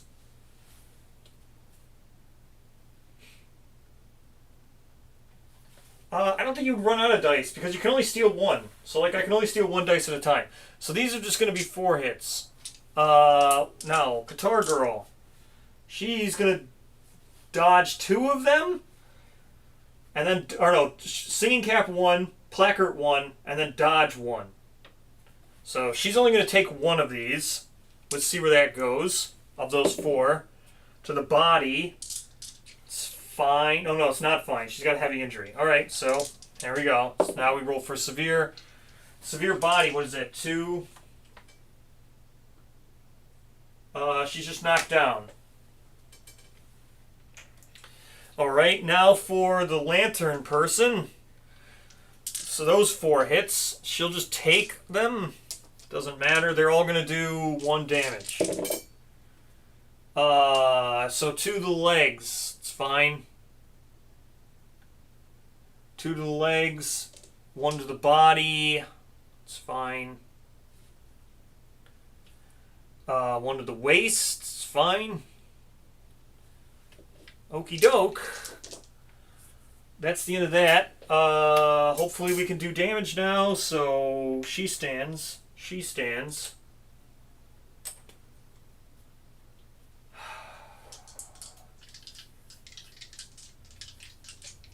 Let's see. How am I going to do this now?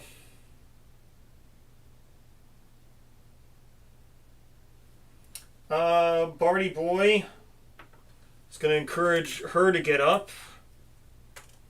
And she's going to go 1, 2.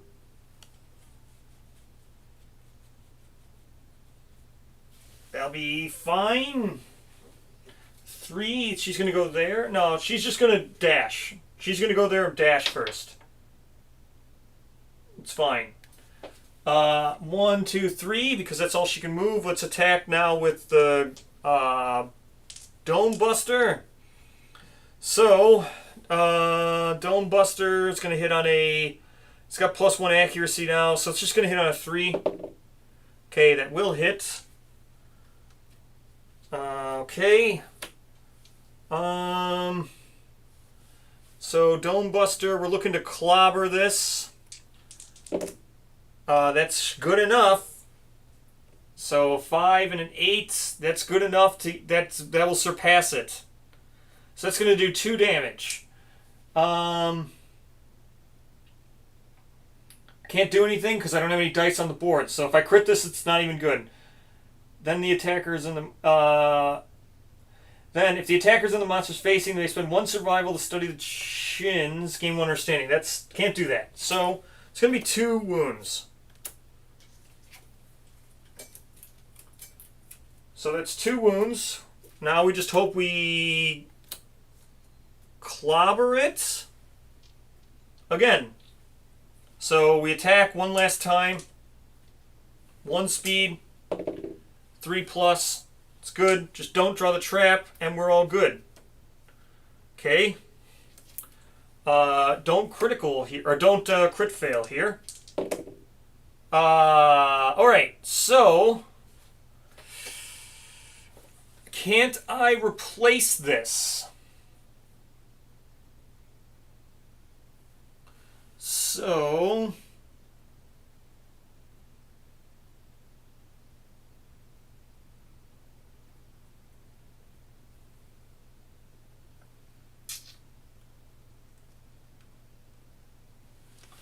So I need to roll a 1 here. Basically, I need to roll a 1. Okay, so I didn't roll a 1. Means this stupid thing is going to go there. Now, well, if I would have rolled a 1, I could have, because it wouldn't have went in there. Can I replace this? Can I make that not the sharp roll? Because if I replace that, I will still wound it.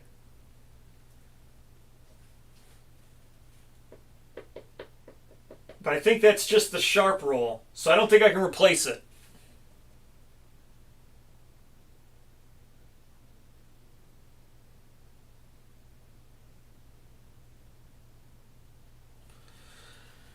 All right.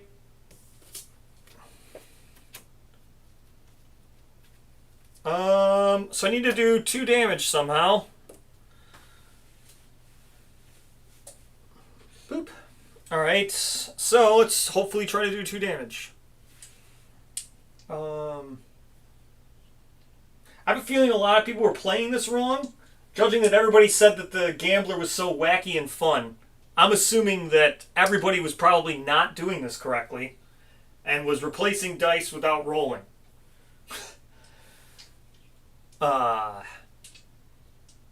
So let's try to roll here. So I need to get, well, here we go. A 9 and a 4 will be 2 hits with the blood drinker, but I don't know if I can wound after. All right, here we go. So I need to not draw the trap. That didn't happen. All right, so we drew the trap. all the dice I had stolen are going to go back. I'm going to basic action the Blood Drinker Girl once again. Alright, so all these go back, all these go back, all these go back.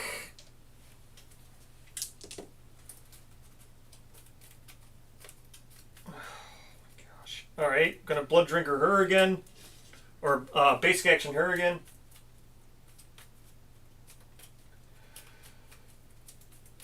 Alright.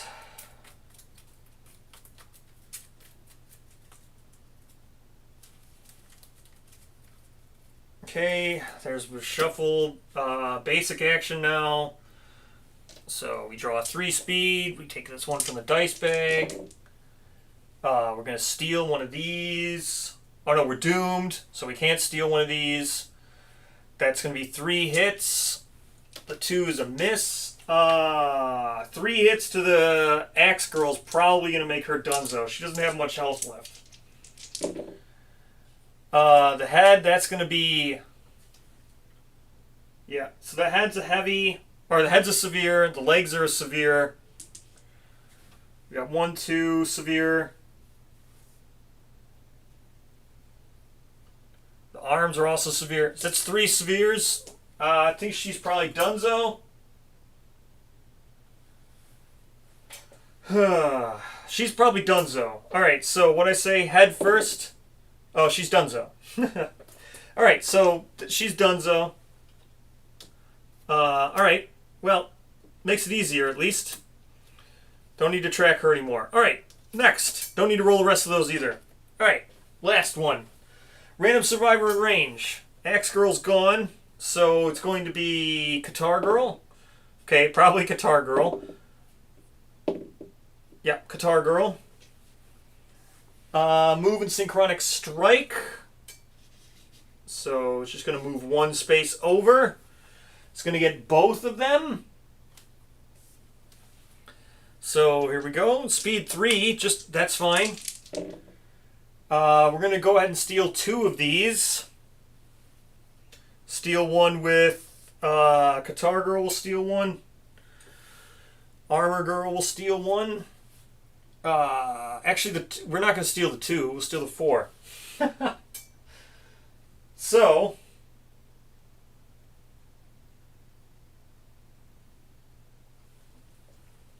the 2 just misses. Both of them. So we don't need to do that either. Oh yeah, everyone loses 1 survival. Barty Boys goes down to 2. Everyone else doesn't have survival. No one else has survival. Alright, so that's that. Barty Boy goes down to 2 survival.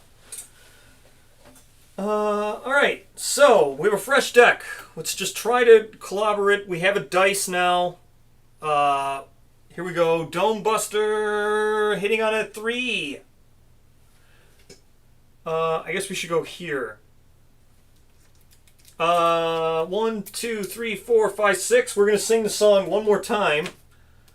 So we're perfect hitting on a 7. And Barty Boy's going to go there. Dome Buster. Perfect hit. Doesn't do anything though, right? Yeah, it doesn't. This person doesn't have anything on perfect hit. All right, so just don't be the trap. All right, it's not a trap. All right, so we just need to do 12, 15. Just need 10 total. Oh, I hate this game. All right, so this is another fucking in the dice bag, and let's just. Okay, so it doesn't matter. Went in the dice bag. All right, good. Amount of survival. Can't surge. This is as fucking bad as a level 3 butcher. This is terrible. I hate invincible. I hate. This is something else. I hate this.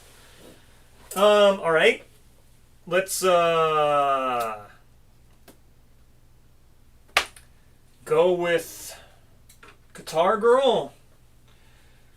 3 speed.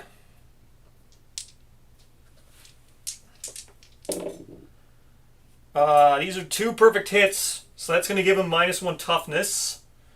The 3 is a miss. All right. So that's the -2 toughness. Got to draw two. Okay. Hopefully we don't fail here. Let's just roll to see if we fail.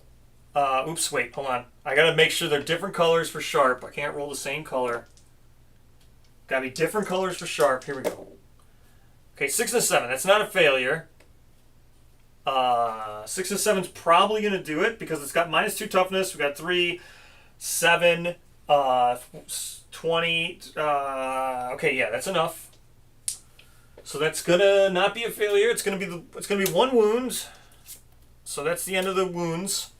No more reshuffling. This is impervious, so whatever. Just 9 doesn't go in the bag. Reflex bounces harmlessly out the blah blah blah blah. -1 permanent luck. Everyone adjacent to you. Okay, great. -1 permanent luck. Guitar Girl, -1 permanent luck. Fine.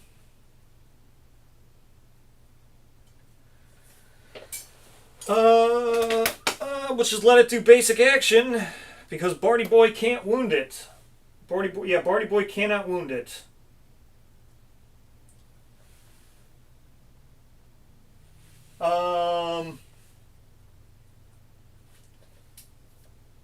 What react? I didn't fail to wound this. Reaction on the failure. I wounded this.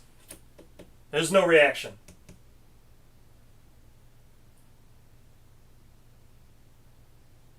I wounded this. What are you talking about?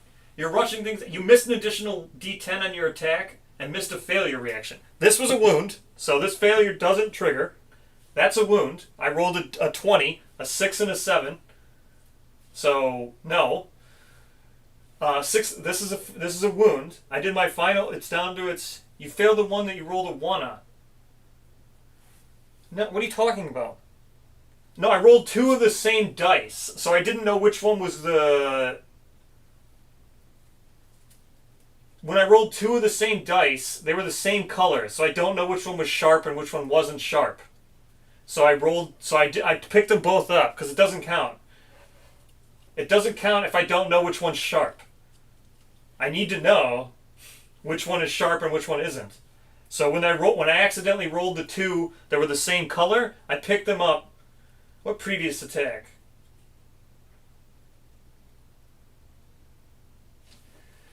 When did I roll? What failure reaction?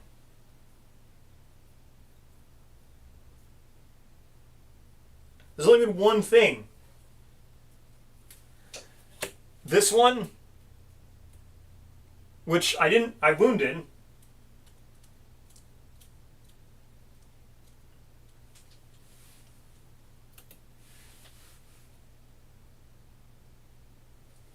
Which one did I fail reaction?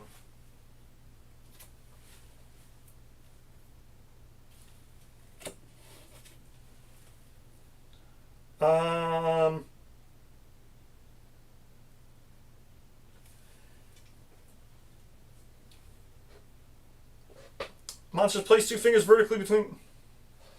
Didn't I give her? Oh, okay. So if I whatever. Alright, so if I miss this failure reaction, this fight is awful. This is like so unbelievably terribly and unfun. I just want this over because this is agony.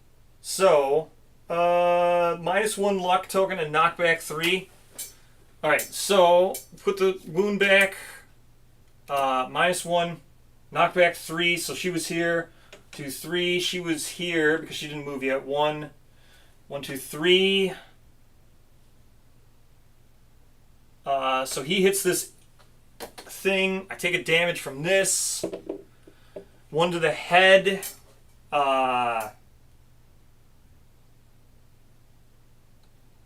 So Barty Boy takes 1 to the head, which is fine. He's still got 1 damage. Alright. So, let's see. What do I have now?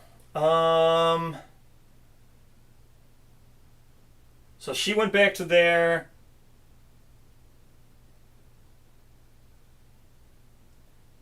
Well, she can still make it, even with the knockback 3. So I could still move up here, knock back 3. I could still play this back the way it was. Uh,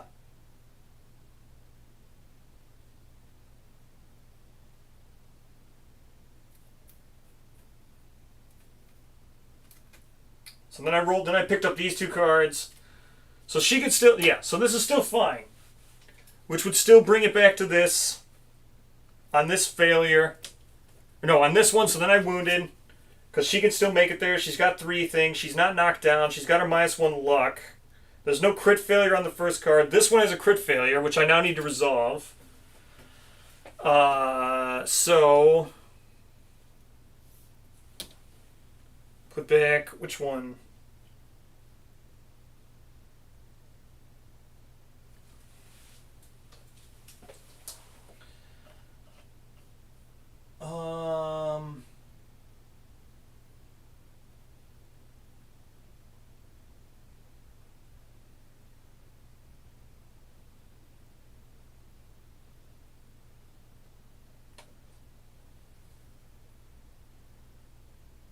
Alright, let's see.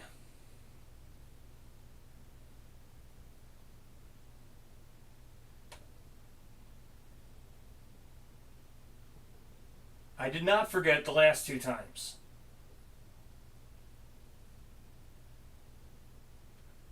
I do not forget the last 2 times. I know I didn't, because it's an annoying thing that I keep doing. Just because I do it out of order doesn't mean I don't. It doesn't mean I forget. You can go back and count the attack rolls. When I grab the dice, I add them, and then I roll it to see if I add it or not. I did not forget. I'm very that stupid mechanic. I'm very much aware of. Okay, so this final wound. No, this now he's down to the final wound. This I need to roll on. Hold on, I'm watching back everything here live. This fight is agony. This is the most unfun thing I think I've ever done. This is terrible.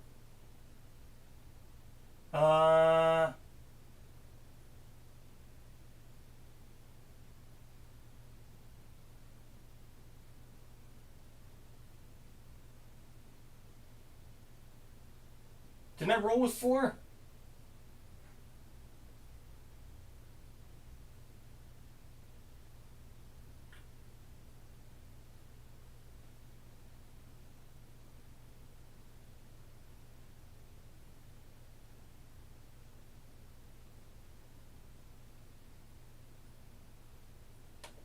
Alright, I'm going back to the thing. Ugh.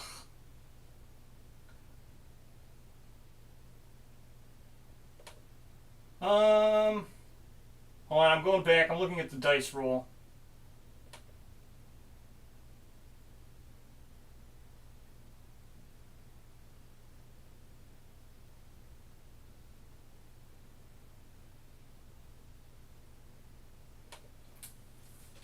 What? There's a black dice with it.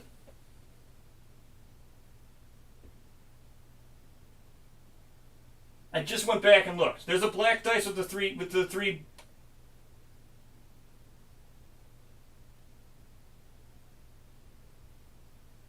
Yeah, there's 4 dice. I just went back and looked at the AI card.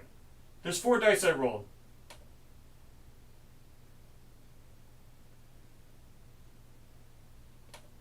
I think.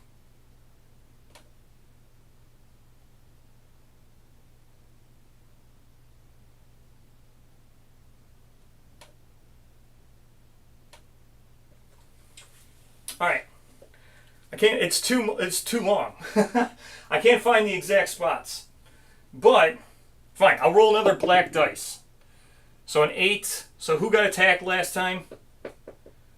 I mean, it doesn't even matter. So for the one girl, she takes 1 damage to the chest, which again doesn't matter. She takes 1 damage. Who else got hit? The other girl who's dead now? I mean, I don't care. The other person died. So, I mean, like, fucking cares. She's fucking dead. So what am I going to do? And the one girl takes 1 damage. So I took 1 extra damage to the body for the lantern armor girl. The other girl's fucking dead. So, Yeah, she could take like 1,000 more hits. Wouldn't change anything. All right, so Bard Boy can't do anything. He's knocked down from the obstacle train anyway. Yeah, the Axe Girl's dead. So let's do basic action now. So this one, he's got one random threat. I gotta roll for all these random threats. Starting with Guitar Girl, that's K. Clobber, and then Barty Boy. So it's gonna be Barty Boy. See if a dice gets added. Dice gets added. So I do 2, 3, 4 dice. Yep. So, well, hold on. I gotta move her. So, she's gonna get knocked back 1, 2, 3, 4, 5. There, right? Yep. That's that. That's fine. She gets knocked down. All right. So. We can steal this dice, right? No, we can't steal any dice because I already have one. Alright, so it's going to be 2 hits, 3... Wow, these are... So this is 5 hits. After damage, gains -1 luck token. -1 luck token. Alright, so -1 luck token. It's going to be 5 damage.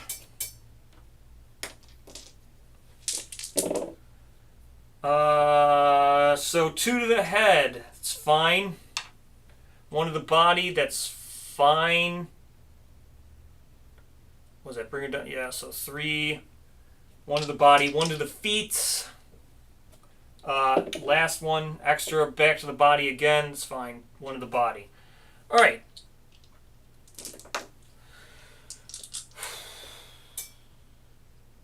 Yes, I rolled a d10 at the start of the turn. I don't think you're paying attention. I literally rolled the d10. I rolled another 10. And it went in the bag. That's why the attack speed was 5 there.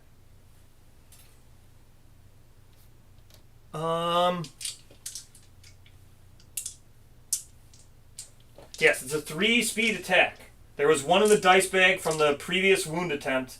And then at the start of the monster's turn, I rolled another one. That's how it got to speed 5. Alright, so I need to do 1 wound on this thing. Let's try to clobber it. 1, 2, 3, 4. No, I can only move 3, so 1, 2, 3. This is fine enough. Just need to do 1 damage. Hitting on a... So 3, 2, hitting on a 3. Oh my gosh. So another miss. Can't re-roll, can't do anything. Okay. Let's go back. Okay, so another dice gets added. So we're going to do 2, 3 speed.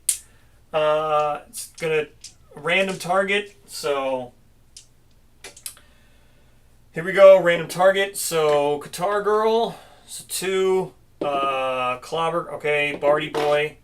So 1. So Barty Boy.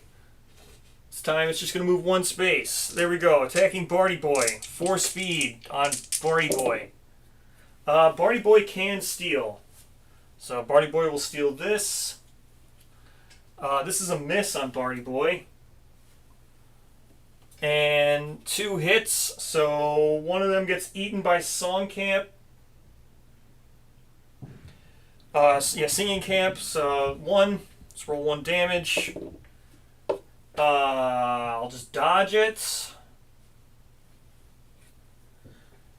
No, I'm going to replace the... Well, I could replace the 2 hit roll. But I'd rather replace something to know when I wound. For sure. Alright. So now these 2 stand. Let's attack once again with the clobber. So on a 3, oh my god. So that was another 1. That's a miss. They don't have any survival. 1, 2, 3, 4. Let's go attack with Guitar Girl. Qatar Girl hits on a 4+. Oh my god. 1. -2 luck. So it's a 3. Okay, 6. I can replace this with Qatar Girl. No, there's no point in replacing this. So, can I wound with this? I gotta roll for sharp now. So, here's my sharp roll with Qatar Girl. It's a 10. Is that gonna finally kill him? 10. 4. Yes. That is enough to kill him, finally. Because she's got 6 strength. 10. Oh my god. Okay. That's the final wound. That was something else. Alright, that's the final wound. You can replace your 2-hit roll with... Yeah, but the... if I can't re-roll this, right? So, what she had was a 6, right? Yeah, I could replace the... I could replace it with the 2-hit roll, but it doesn't really matter because I needed to do the wound more so than doing a hit. So... I cared more about doing the wound than hitting. Because hitting doesn't... I mean, sure, I get to draw a card, but... Alright, let's see what the end of this... What do I get? Alright. Oops. This is the core book. I don't want core book. Where's my other book? Alright, here's the other book. Oh my gosh, that took so long. Took so long. So long. Victory. The gambler breathes a sigh of relief. Its burden visibly lighter. Driving its finger into the stone-faced ground, its jagged talon marks an octagon. With just a few massive gliding strides, the gambler disappears into the darkness forever. The dumbfounded survivors exchange grief-stricken glances as they grapple with what just happened. To avoid confronting its significance, they busy themselves with completing their deity's final edict. Archive the Keeper of Dreams settlement location. Gain gaming gazebo. Hooray. And now we do, what's it? Lantern Festival. Let's do Lantern Festival quickly.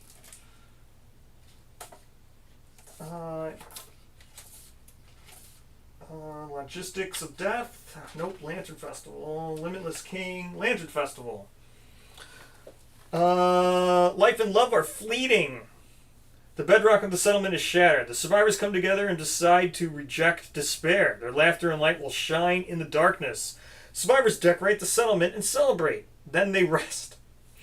Celebrate. Roll 1d10. The settlement fills emptiness with laughter. Song. Nominate up to 4 survivors and remove a disorder of their choice. Plus 3 newborn survivors. Great. Alright. Rest. With fears for the future set aside for the moment, the frail but hope settlement rests. If the settlement is populated with ARC survivors, they all gain +2 Lumi. Otherwise, draw 6 fighting arts and distribute them among your survivors. Hooray! Yes, so +2 Lumi. That is good, because that's what I was waiting for. I know, because people kept asking me, why was I doing, like, having 40 or 45 survivors? It's because I wanted the +2 Lumi. So, +2 Lumi with 40 to 50 survivors, that's 150 Lumi. Like, pretty much gained, because everybody gets 1 Lumi when they rank up. So, like, I would never need to I would have so much Lumi to spend, it would never become an issue. So, I had known that was coming up when you defeat Gambler, so that is why... because I know when people were asking, like, why do you keep making survivors? Why do you keep making survivors? To push the population to 50. That's why. So I knew that was coming. So then I'd have so much Lumi to spend collectively, it would be ridiculous. All right. I gotta grab the settlement location, which is gaming gazebo. Here we go. I know the gear from the lantern is crazy. Not that I'll get any of it because I rolled a 1, but so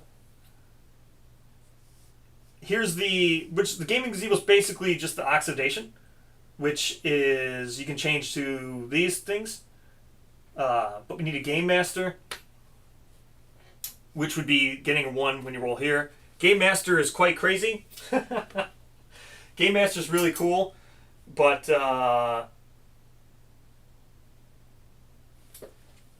so much cheaper than this is so much cheaper than oxidation.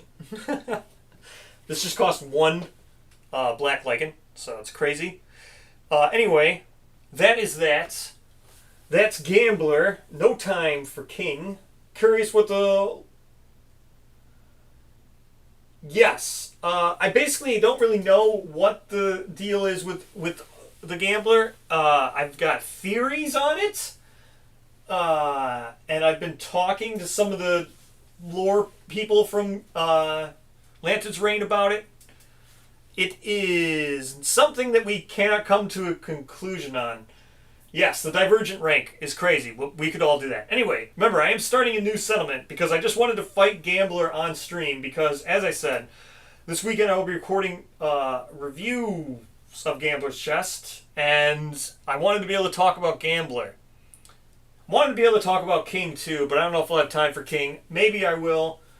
But the votes seem pretty clear not to do King and to do everything legit, so I will respect that.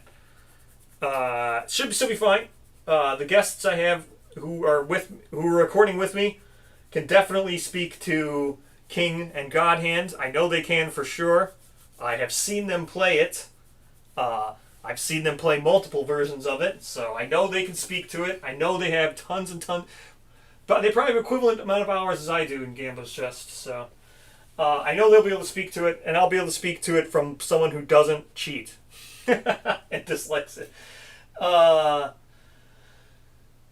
So yes, we will start again on Monday, but this was crazy long. That fight was, I don't know. I have mixed feelings about that. Invincible is one of my least favorite mechanics for Butcher. I hate fights being prolonged because of dice rolls. Not because you're rolling bad or whatever, but literally just arbitrary reasons. Like, these arbitrary reasons I don't really... I'd rather a monster have like 30 toughness, 40 toughness, and I just have a hard time doing it rather than just have a mechanic that says I fail. Because you just fail. And that's it, because you fail. So, but that's that. Alright. I see you guys on Monday. That was something else. Gambler is something else. Alright, everyone. Goodbye.